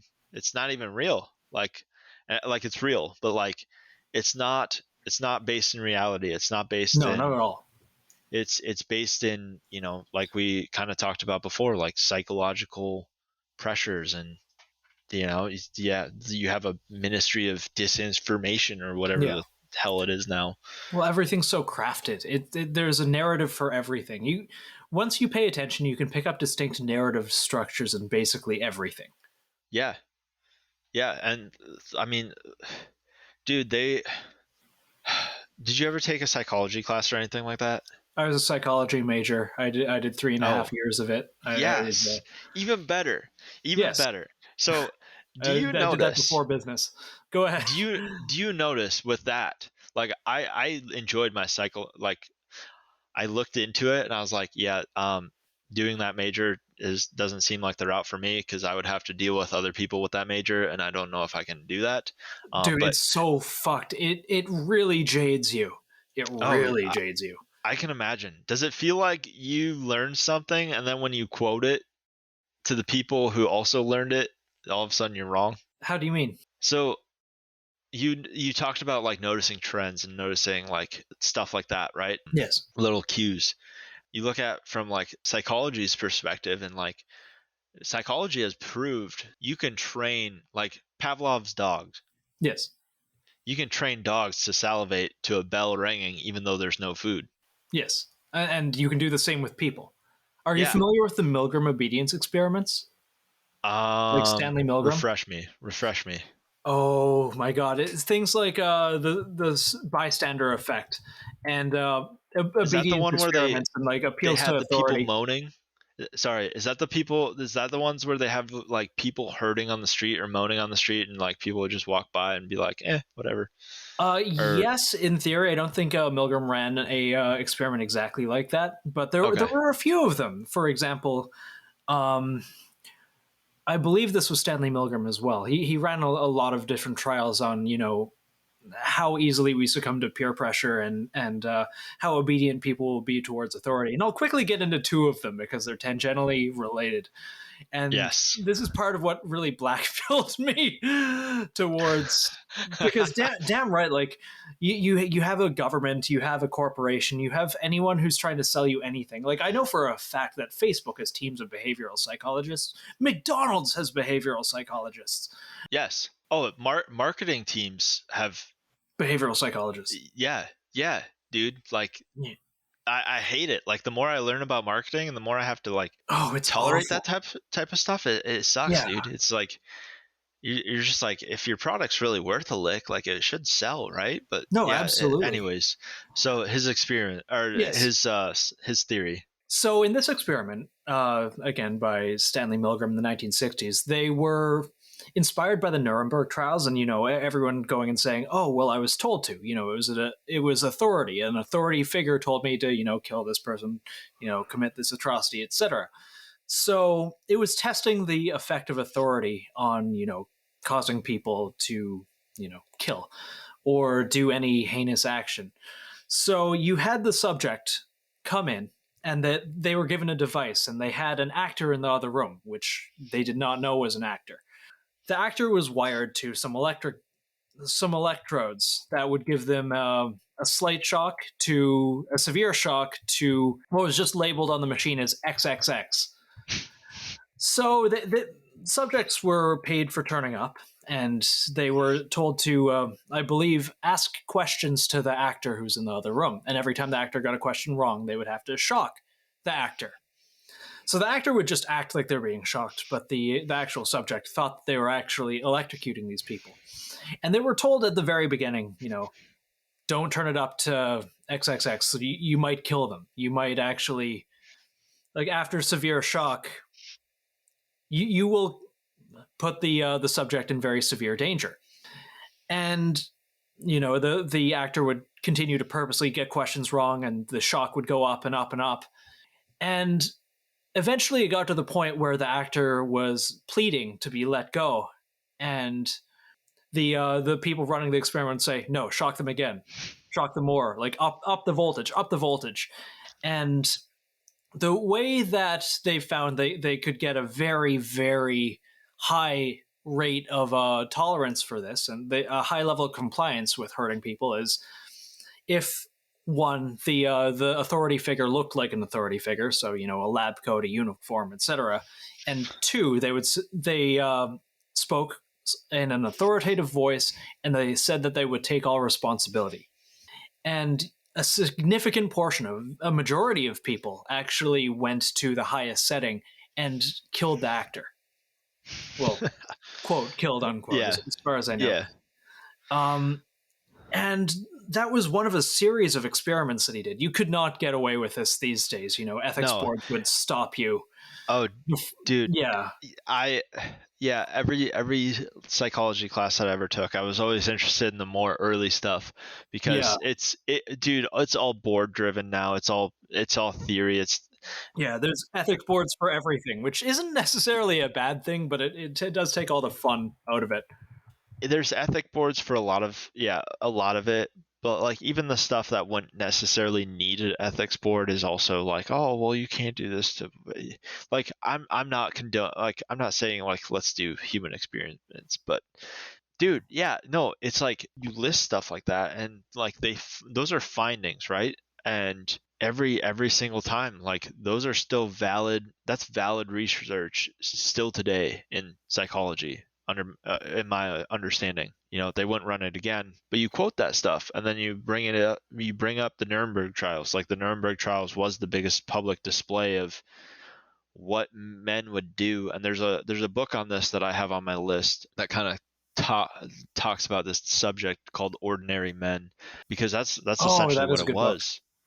I have not gotten to dive into that yet, but that's essentially what that was. Those were ordinary people who were totally convinced that the people that they were doing stuff to were lesser than, or whatever. And they went to the point where in that experiment they would have pressed the don't touch button.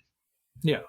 And you look at, like, kind of going back to what we were talking about with the marketing and the social norms. Like, it's weird because you get taught all these things, and you get taught all these different things and whatnot for security. Like I'll bring up something that like a 0311 or what, like whoever military wise can relate to. Baselines, like baselines of environment. Like, if a place is like crowded all the time, it's a market, there's vendors there and stuff like that, like, okay, that a high level of traffic is the normal baseline during these hours, because hey, it's time to sell stuff and whatnot. But then if you're like in those hours and there's less people, the vendors aren't set up, whatever, okay, that's outside of the baseline. And you look at so much of what the conditioning of people's baselines are today, and dude, I mean, you watch the news, if your baseline is anywhere based off of the news, dude, you get gaslit for a whole half hour, a whole hour, and that's normal to people these days. It is. It absolutely is. And I feel like it has always kind of been like that to a degree, but it is getting visibly worse. At one point in time, yes, I think I agree. At one point in time, there was a point where, like, kind of what we said earlier, like nations really kind of wanted to just be nations that were stronger than other nations, and nationalism was a cool thing. Now globalism is the new thing, and now in order to draw new baselines, they have to destroy all the baselines of, like, legacy, culture, all that stuff like that. So it's creepy. It's very creepy. It's very creepy, like Klaus Schwab of the World Economic Forum. the wannabe astronaut. Oh, I know very little about the man himself. I've read some of the essays that they published on the WEF site. Yeah. And it bothers me to the point where Do you ever tell anyone? Do you ever like bring it up? Like to this occasionally I just like test the room, right? Like Yeah. I'll be like, yeah, and you know, like sorry I interrupt. I'll just go back to my pod and eat my bugs and drink my soy. Um and like most people are like, what the fuck? What the fuck are you talking about? And And you're other like, people will get it. and then there's people who get it, and you realize like most of the people who get it have like they're seeing past it too, but they're silent, and that's creepy. It's like, Yeah. 'Cause why? I saw a video a little while ago where someone actually brought it up in the Canadian Parliament. Like one of those things where, yeah, so someone brought it up, and we have our own version of C-SPAN or Mhm. whatever, and as usual, no one ever watches it. No. Yeah, no one ever watches it. Where I believe, you know, a small town conservative MP asked about it, and immediately someone jumps in and goes like, "No, that's far right conspiracy theory. That's no." And all they asked was like, we got a question from a constituent about you being part of the World Economic Forum. Would you like to shed any light on that? I'm paraphrasing. Yeah, And no, I think it was shut down so fast, and like it's all publicly available. It's not conspiracy theory, and that's the thing that gets me the most. All of this stuff is being published. Oh yeah, that's the wildest thing about it is, again, dude, it seems like you can. I think we've talked about. I don't know if we've talked about it here, but you can cite their own sources. Yeah, You can cite their sources, and you're the crazy one. But Yeah. they know that no one's gonna lift a finger to go actually look. Like why would I do that? That would ruin, you know, that would ruin my nightly TV show. I watch my television at this time.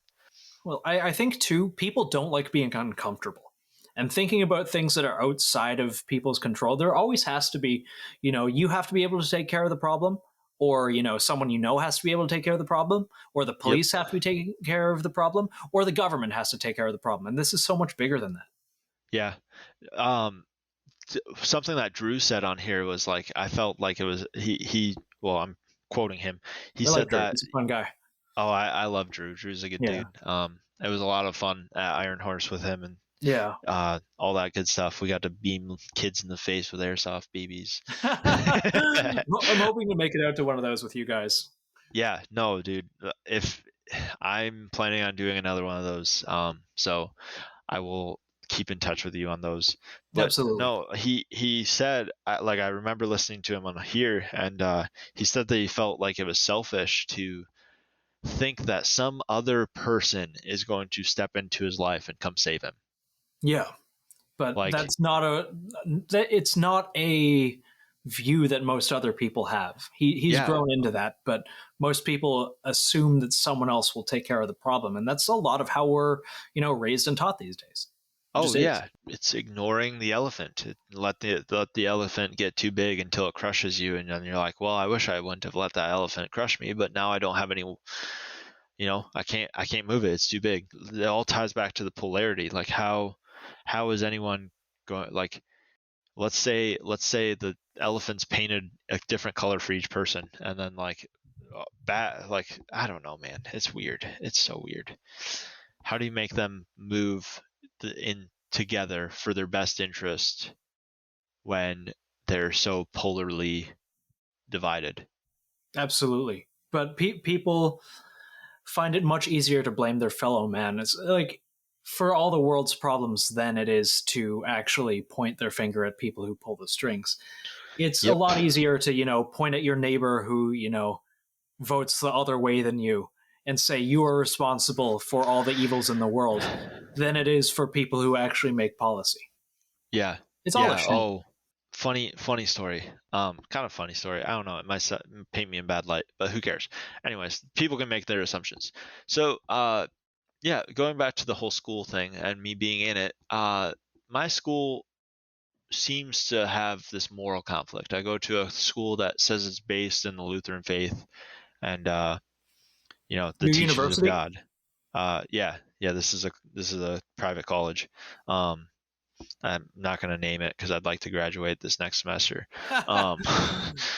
But no, so they kept getting wishy-washy on on masks. And, you know, I didn't really wear one there. I didn't wear one anywhere. I didn't care who told me to. You could be the whoever insert whatever respectable, like publicly respectable person is telling me that I should wear one. I don't care. I don't like, nope, you're not convincing me. But I laid it out to a guy who was like trying to challenge me on this whole mask thing about like, oh, I'm just being a selfish. Actually, the same guy who accused me of being selfish for if I didn't wear a seatbelt and how that was, you know, the hospital beds. I told him, I straight up, I was like, hey man, this isn't a threat. Like, I'm going to say this as bluntly as possible though. Who do you want to appease? Do you want to appease me, someone who lives a lot closer to you? If I wanted to, more than likely, I know someone that you know because we live in a fairly close area. Do you want to continue to press me and anyone like me who would be the one that you would see on the road passing by?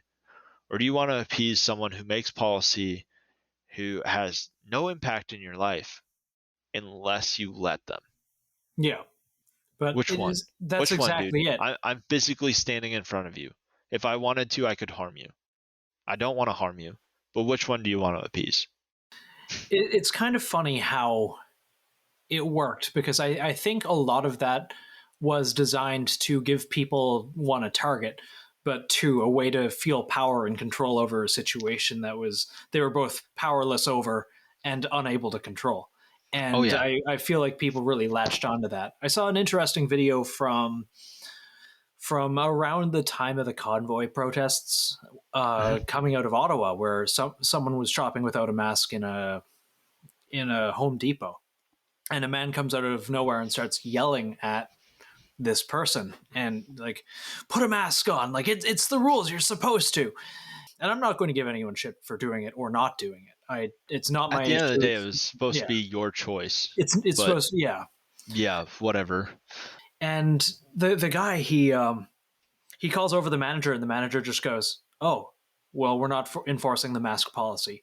And the man who's yelling just looks at her and goes, oh, good, and takes his own mask off and walks away. What the fuck? The entire thing was just about feeling powerful. It was a way to feel a moral righteousness without actually being righteous.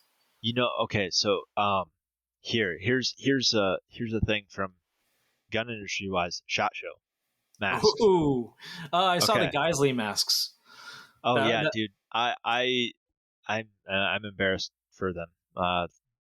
The starting of that company was in good faith, and then the people running it now do better. Anyways, so yeah, dude. So they had SHOT Show, like the venue, they had people going around enforcing it. They like were like, you know, Safety Steves is what someone nicknamed them. That stuck with me. Safety Steves. And they were walking around. They weren't like waiting for, like, unless you stopped, they weren't waiting for you or following you. Well, actually, that's not true. Some of them follow us. But so anyways, was it the venue or was it actually SHOT Show that hired them? It was the venue. No, it was the venue. It was the venue that hired them. I don't think SHOT Show hired them. I don't know. Anyways, I don't know that level of stuff. But there was, I'm not going to name names because I'm not the one to say, but there was a big swing in the masks and whatnot when a certain vendor, a certain manufacturer decided to pull their weight and said, all right, keep giving our guys stuff. We'll pull out. Really? Oh. Yeah, we'll pull out. We'll have you grab, like, we're not leaving without our set. We'll have you grab your forklifts, grab your people, and we'll pull out mid-show because of this. There is thousands of people walking around without a mask. You are not able to control all of us. It is very clear that this is a ruse, because even the people trying to make these mask rules happen are people who are paid to make them happen. They are doing it half-heartedly, and we see through that. The rest of the show, like rest of the week, like that was like probably the second day. Like you would hear those people, they were probably making like dirt money too, and it's like, dude, like come on, that goes back to the financial thing, as those people were put into a position that they need to do something to afford to live. Yeah. And that's a job that probably paid them a little bit more than what they were used to making. Yeah. An industry job for, security guard in ostensibly like, yeah, it's money. Yeah. No, it's weird. It's a weird, dude. Isn't that so weird? It is. And things were very different here. Like if you didn't wear one, you'd get a ticket. I got a very hefty ticket that I've complained about on this podcast before for going on a hike on my own in the middle of nowhere. Our rules were a little wacky. Oh, I mean, Trudeau kind of showed that like you guys were literally getting forced into the financial grave in many ways. Oh yeah, no, I know someone whose bank account got frozen. He's a friend of mine who lives in Texas now, actually. His bank account got frozen because he donated, I think, $10 or $15. And it also showed how quickly people, and kind of going back into the political polarization thing, how quickly people can be led to hate a group of people. Because, and I don't know about the convoy protests. I wasn't there. And frankly, I don't know many people who went, but of all the people I know, and I've brought this up before, they were like granola hippies. They were like Green Party voters. They were not, far right fascist whatevers. And maybe there were some of those people there, maybe there weren't. Chances are there were people from all walks of life. But the media was going on and showing these people as like these far right instigators, when I knew for a fact that the people who I knew that went personally, like several people, were like the crystal healing, one with nature types. Yeah. So but immediately they were able to use a culminating event that brought, there was probably people on the streets that were like, man, that guy's totally different than me, but he's sick of this shit too. Maybe we're not 100%. So far apart. And again, back to those corporations, dude. They're like, hey, this ain't very cash money of you, man. We're gonna spin this. Yeah, and it happened so quickly. You could see the narrative shift in real time. It's like, oh, well, what's this protest happening? Oh, it's far right instigators that just want this. Oh, they're going to spread the virus forever. Oh, it's the Koof convoy or whatever the fuck they called it. Yeah. And like in real time, you could see the corporate media coming down on them and basically puppeting whatever. And the same people that 2 years ago were chanting, defund the police, were suddenly, oh no, like we need the police to get rid of these Spin 'em up, boys. Get rid of these fascists. And it's crazy to me how easily people are led. And I'm not saying any particular side. It's the thin blue lives matter, or the Blue Lives Matter guys are just as hypocritical as the other. Oh, dude, what it all comes down to is the balance. It's like where like it's all about balance. It's like if you fall into the extremities, then you're gonna probably live a miserable life. Yeah, comes with food too. With food too. Tell me. Food, dude. If you live hearing your guys' rants about food was interesting because, I mean, again, all these things are at play, and all these things that continue to push us to hate each other, even within amongst ourselves. It seems like there's some new divisive thing to divide even niche groups of people. 100%. And it's like, where do you draw a balance? Like, you can play into one side or the other, but like, dude, I mean, I know people who double down on the COVID stuff, even though they've been proven wrong, and they'll let their whole family erode from it. Well, I think and part of me wants to be, the doomer aspect is it's human nature. And, we've been doing it as long as, there's been, my God is bigger than your God. Oh, well, you had a burning bush. We have, a golden calf or whatever. People have been hating and killing each other for bullshit asinine reasons since time immemorial. And, we have the corpses to prove it. But unfortunately, especially when we are in the days where anyone with money can hyperanalyze anything, and it goes back to people with a psychology degree going and working for governments and corporations and whatnot, and they bring along their expertise on exactly how to manipulate people And, you manipulate 60% of the population to doing whatever. You manipulate a vast majority of people to believe this certain way about another group of people. You can get away with essentially anything. Oh yeah. Yeah. Oh, and they don't even have to tell those people what they're doing. No, 100%. And they rarely do. The funny thing is there's so many in those fields now that they can run through one set of them, discard them after learning what they needed to learn from them, bring in a new set, bring preconditions towards the next experiment to let them find the next little piece without ever actually putting those two pieces together. Do you get what I mean? Yeah. Like they can run through in the way that this is formed society is everyone's replaceable, which is a sad outlook, and it's a doomeristic outlook, obviously, but like it is, but that is the goal, I guess. Yeah, no, but that's where I kind of bash back. It's like, okay, if everyone's under the understanding of that, like how do we push back? Like, because I've been called both things. Like I've been called whatever. Like, if you want to do certain things, like I'm not going to stop you. I have my beliefs. I feel like there's things that you're going to have to answer for eventually, whether it's whether you believe or not in a life after or whatever. There's always consequences to actions, regardless of how far you see them, whether it's just while you're immortal or if you I personally believe there's after.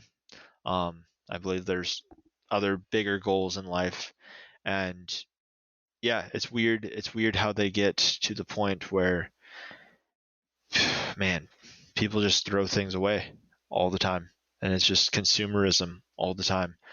And dude, and it leaks into everything.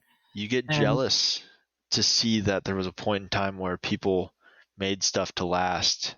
Yeah. Oh man, it's weird. It feels so weird to me to see it. The idea of planned obsolescence as a business model, I hate it. And God, I was listening to an interview a little while ago with a woman that worked for a procurement warehouse that basically got clothes for fast fashion places like H&M, Zara, whatever those bigger city kind of outlet stores, and they buy things where they analyze the thread beforehand to ensure that it breaks after a certain amount of wears. Oh man, these things are designed to fall apart, so you will go back and buy more. Life in general, almost every aspect is turned into a subscription service. The food that you eat is designed to be addictive. The clothes that you wear are designed to fall apart. Everything is this weird recursive loop for you to come back and spend more money that you barely make. Yeah, you think about it too, like you barely make it, but you also look at the factors why you barely make it. It's just because you're getting taxed to death. You're getting taxed to death. Everything's costing more.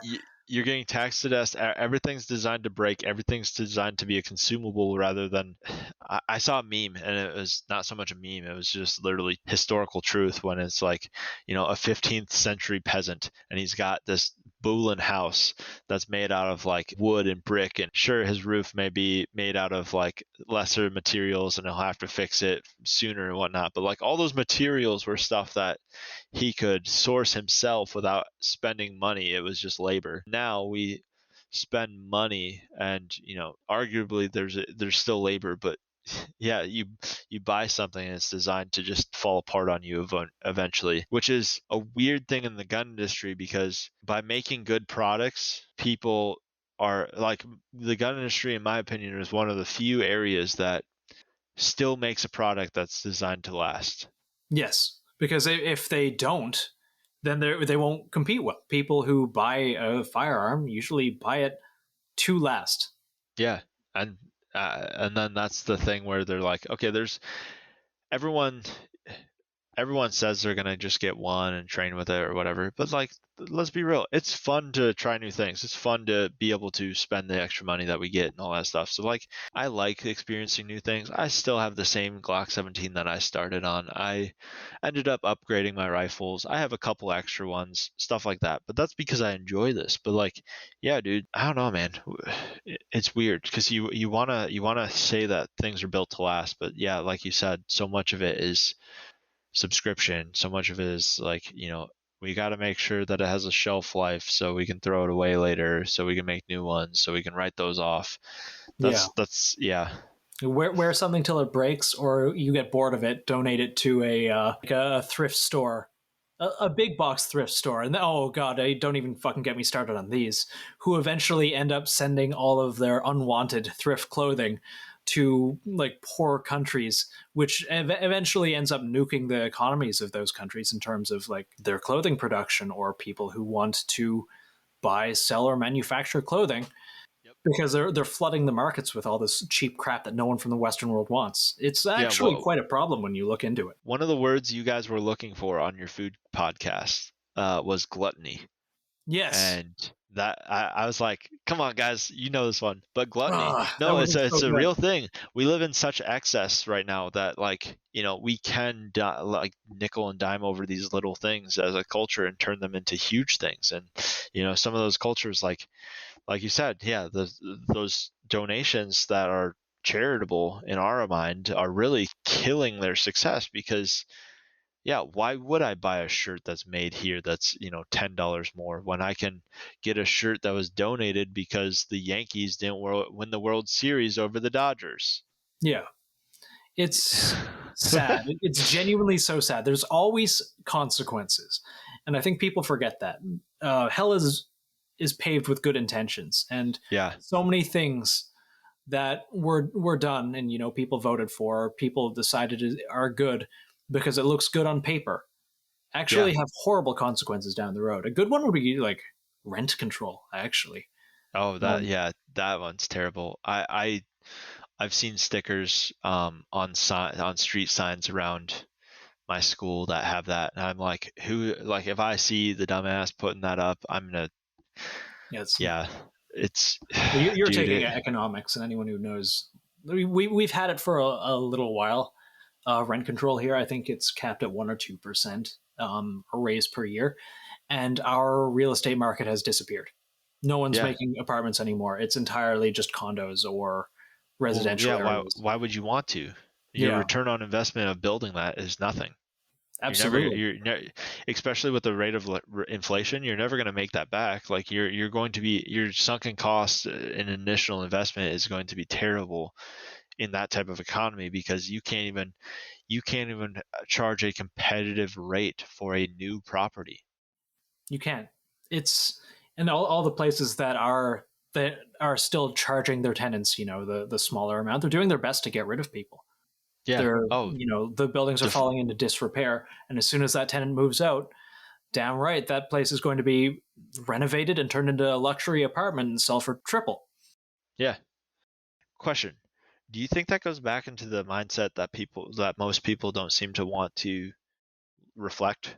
Because that's the only place that I can land is like reflection is the key to much of life. And if you can't reflect, then you only deflect or you project. And when you deflect and project, well, most of the stuff you project is usually not good because it's not sound. It's not based in knowledge and wisdom, and it's usually just the feels, the feelings that go towards others. You get into such a state of disrepair emotionally, you get in such a state of disrepair financially, and you don't think there's tools to get out there because you're trained to think that it's a societal problem when really it is a societal problem. But what is society formed out of? It's formed out of individuals, and right now we have a lack of individuals. Yeah, no, 100%. It's people who want to fall into a collective hive mind. Yeah, sorry, I started that with a question, but like I'm biased towards that idea, but like what do you think it is? Do you think it's the reflection part? Is that something that people are missing? How do you mean? Sorry. Because like kind of like what we've been circling around each time is like, it's easy to fall into a camp. A camp makes you safe, and people have been doing this for thousands of years. You run with a tribe so you don't have to deal with the other tribe by yourself. But like even with that type of stuff, like, okay, both of our countries were essentially founded on Canada has some flaws in the way it was structured as far as individual rights go, as it went on with time. Our Constitution starts quote Constitution unquote starts with a sentence that invalidates the entire thing if the government feels like it. Yeah. There's a fatal flaw in that, and I think, dude, a piece of paper is not enough to grant anyone individuals. I absolutely agree individuality. with that. Like the Constitution, inalienable rights are inalienable for a reason. Yes, and the Constitution does a great way that a human could ever write them. And but no, like there's a thing that I saw. It's a quote from someone, and I'm probably gonna butcher it. Someone probably is gonna shake their fist at me for not knowing exactly, but it's hard to rattle the chains of slavery when you don't move. Yeah, I like that. And I feel like most people are not moving. Yeah, well, I think it makes people uncomfortable. I genuinely do. Yeah, you have to move, and in order to again, it goes philosophy, it goes all into that stuff, and like most people are afraid to move. They're afraid to make a move. They're afraid to fail because they've been taught from the education system that they cannot fail, otherwise they will be held back for the rest of their whatever. No, I agree, and the systems put forward by people who are generally from education are, well, I had to get this, so anyone else who I hire into my position also has to have gotten this, or also has to have gone through a similar program because I paid, so why shouldn't everyone else? Yeah, and school validates a lot of corporate mind because, well, you're going to work this 9 to 5. You're not going. There's no way that you can finish the tasks that we're asking you to finish in X amount of time, and then if you do, it's like, okay, well, you're still gonna sit here. You're still gonna sit until we say you're done.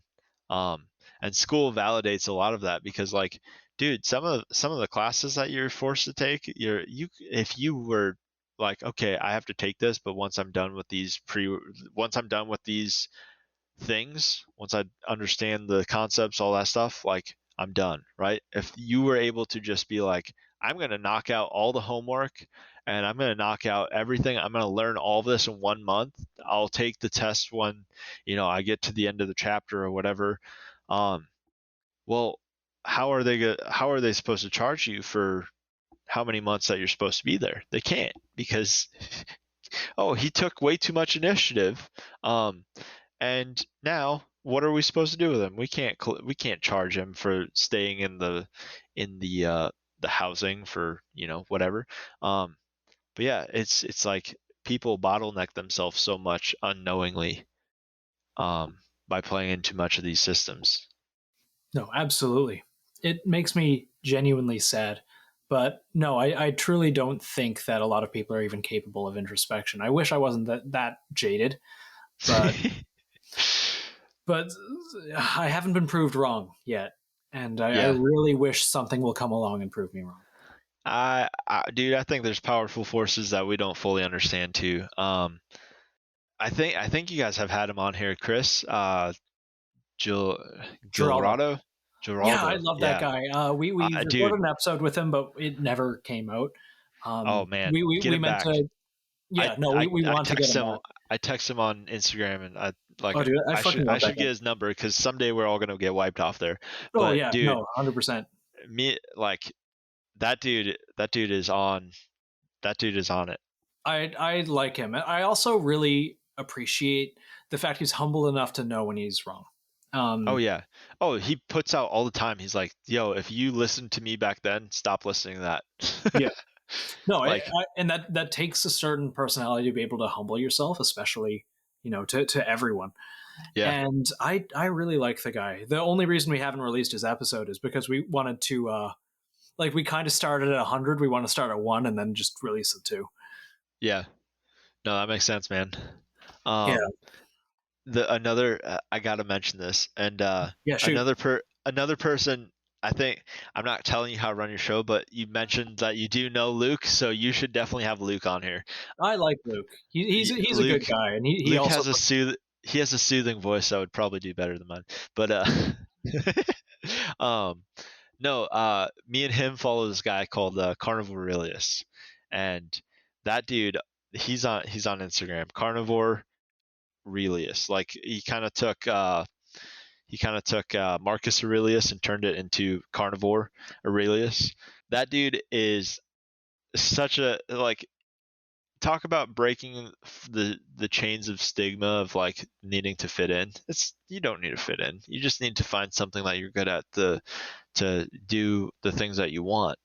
And that dude is his diet advice solid. He breaks down how silly it is. Like, we both are under the same hat where we're like, dude, imagine being a person who really believes that cows are destroying the earth.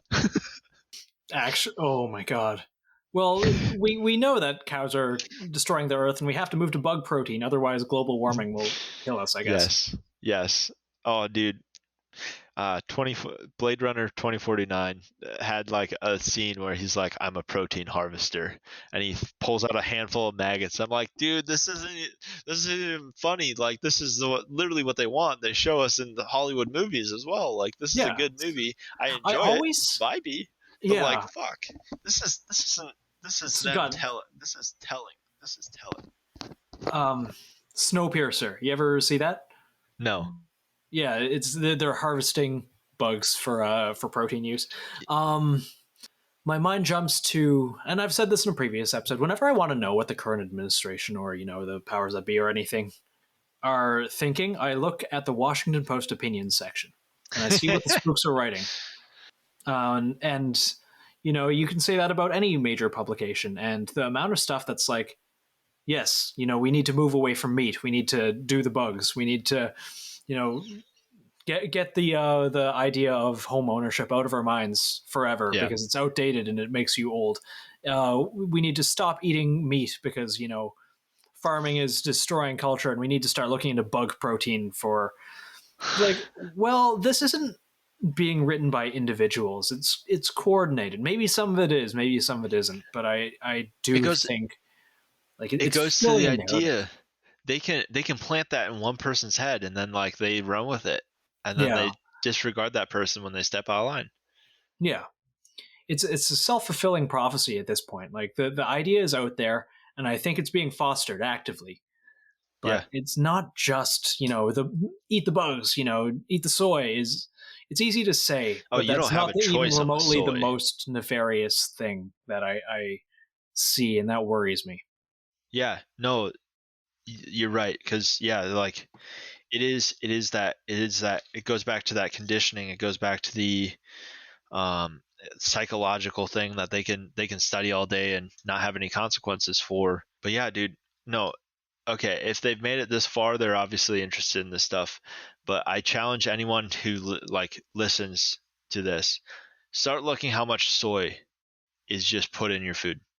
And if you're a male, you should definitely care about this, because again, this is just, take it as you wish. Like, I'm not telling you, go extreme either way. If you've gotten anything out of me, it's a balance. But soy to males is probably one of the most, it's an inflammatory, and it is an increaser in estrogen. Oh, dude, yeah. It's not you think good. You think about the cowardice of so many people as far as males go, and I don't mean that I'm without fear, but you can look at the state of the world today, and you look at it from an objective point of view. Like you said, it's a self-fulfilling prophecy.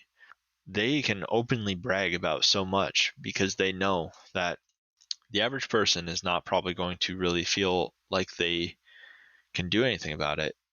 And again, it all comes back to the individual. The individual is getting pumped with so many chemicals that are affecting their brain, is affecting their mind, is affecting their gut. All of these things are interlinked. And that's one of the things that I like about Chris, is he's like, dude, look at this. Like, this is one of his stories will blow your freaking mind, because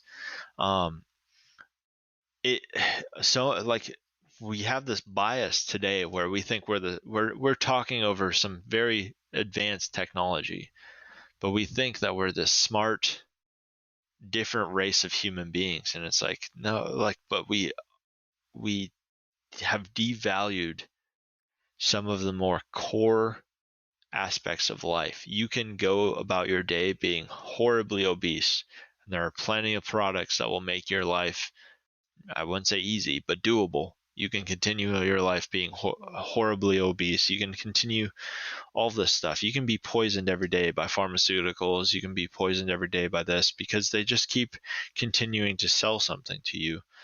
But yeah, going back to the soy thing. Yeah, soy in males increases estrogen. It lowers testosterone, because the estrogen overpowers it after a certain point. And I'm probably butchering a lot of this, but like, No, I've read the studies. You're not wrong. dude, it's and like, it's sad to see so much struggle, because there is so much hope still out there. And you know, we tend to lie on the doomer side, and rightfully so, because we see it in an aspect that we're constantly pushing ourselves. Like, we're constantly doing something to, hey, how do we continue to better ourselves? How do we continue to do this? How do I get there? How do I get there? But like, going back to, like, we've talked about talking to the normal person, most people aren't asking how. They're not asking, how can I do this? They're asking what. And what they ask is, what can fix this? What can do that? What can do this? And it's just like anything. It's like, it's not a matter of what. You can have all the best equipment in the world, but if you don't know how to use it, or if you don't know how to leverage it to your abilities or whatever, like, the what equipment doesn't matter. It's the how. I agree. On that note, we are coming up on 2.5 hours. I'm not sure how much is going to get cut out of this. No, that's fine. But it's fine, dude. I was noticing that too. Yeah, we can. I've noticed in real time the window behind you has gone from like a nice sunny day with squirrels running around in the background to. Oh, you can see the squirrels? Yes. Dude, my squirrels, man, they're eating my tree away, but I like them. I like squirrels. I like squirrels a lot. I mean, not when they're, ruining my house that I do not have, but they're consuming my tree. But yeah, man. No, we can start getting a wrap on this, because yeah, I agree. No, dude, this was awesome. I actually really liked this, and I'm curious.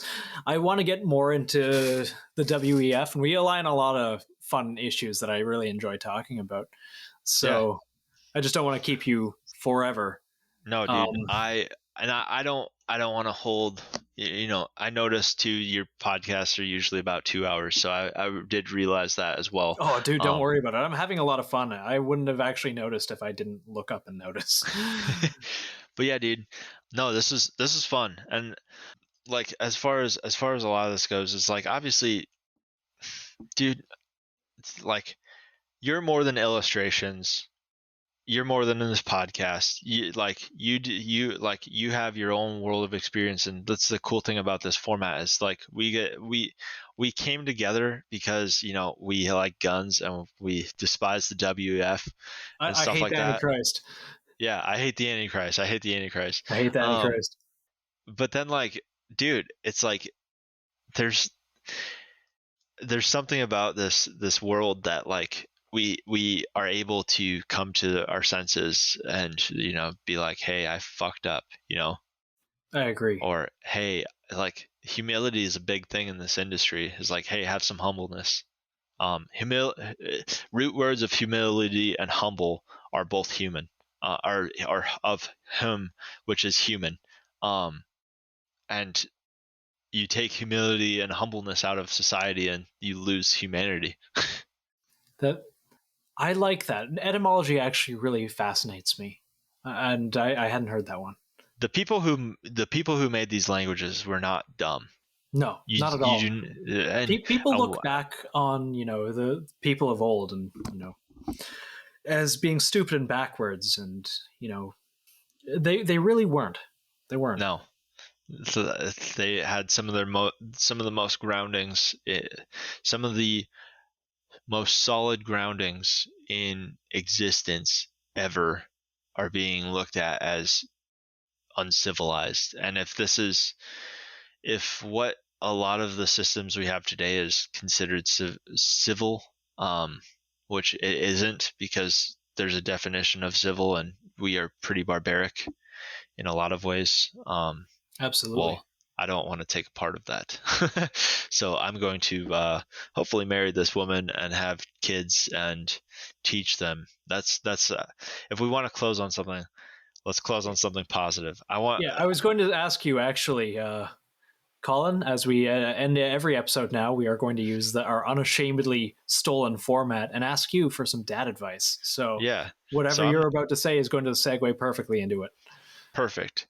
I'm not a dad. I hope to be, because I truly, through all my stumbles, through all my faults, through all the dumb things I've said, through all the good things I've said, none of the stuff matters. None of it all, like none of anything you can achieve can matter if you're not doing it for the right reasons. And to make sure what we just said there, humility and humbleness are the same root words that human has. And if you take those out of your life, well, you start to lose your humanity.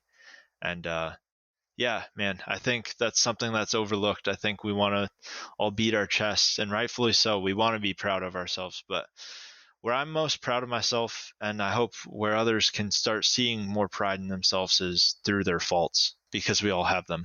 I agree. I like man, that. It was a pleasure. That's actually something that is so important. Humble yourself and, be human. Good things happen. Yeah. Good things happen. Good things happen. Learn. And that's kind of the theme of this entire episode, I think. Yeah. I think that's that's probably a good way to recap this. Is there's a lot be of humble. Learn from your mistakes. Don't fail upwards. Yeah, there's a lot of things that correlate, and if you don't have those key things down, it really can be detrimental to your life in many ways. But yeah, I mean, I would elaborate on other things, and again, I'm very much into reflection, because I think reflection can make your best projection towards your life. So I'm stealing that one too. You can steal all my quotes, man. There's people saying stuff that I left employment for and stuff, just repeating what I said while I was there. Yeah. So, I mean, heck, it works. Yeah. Anyways, thanks for coming on, man. It's good. Yeah, I appreciate it, Nathan. Anytime. Okay, bye.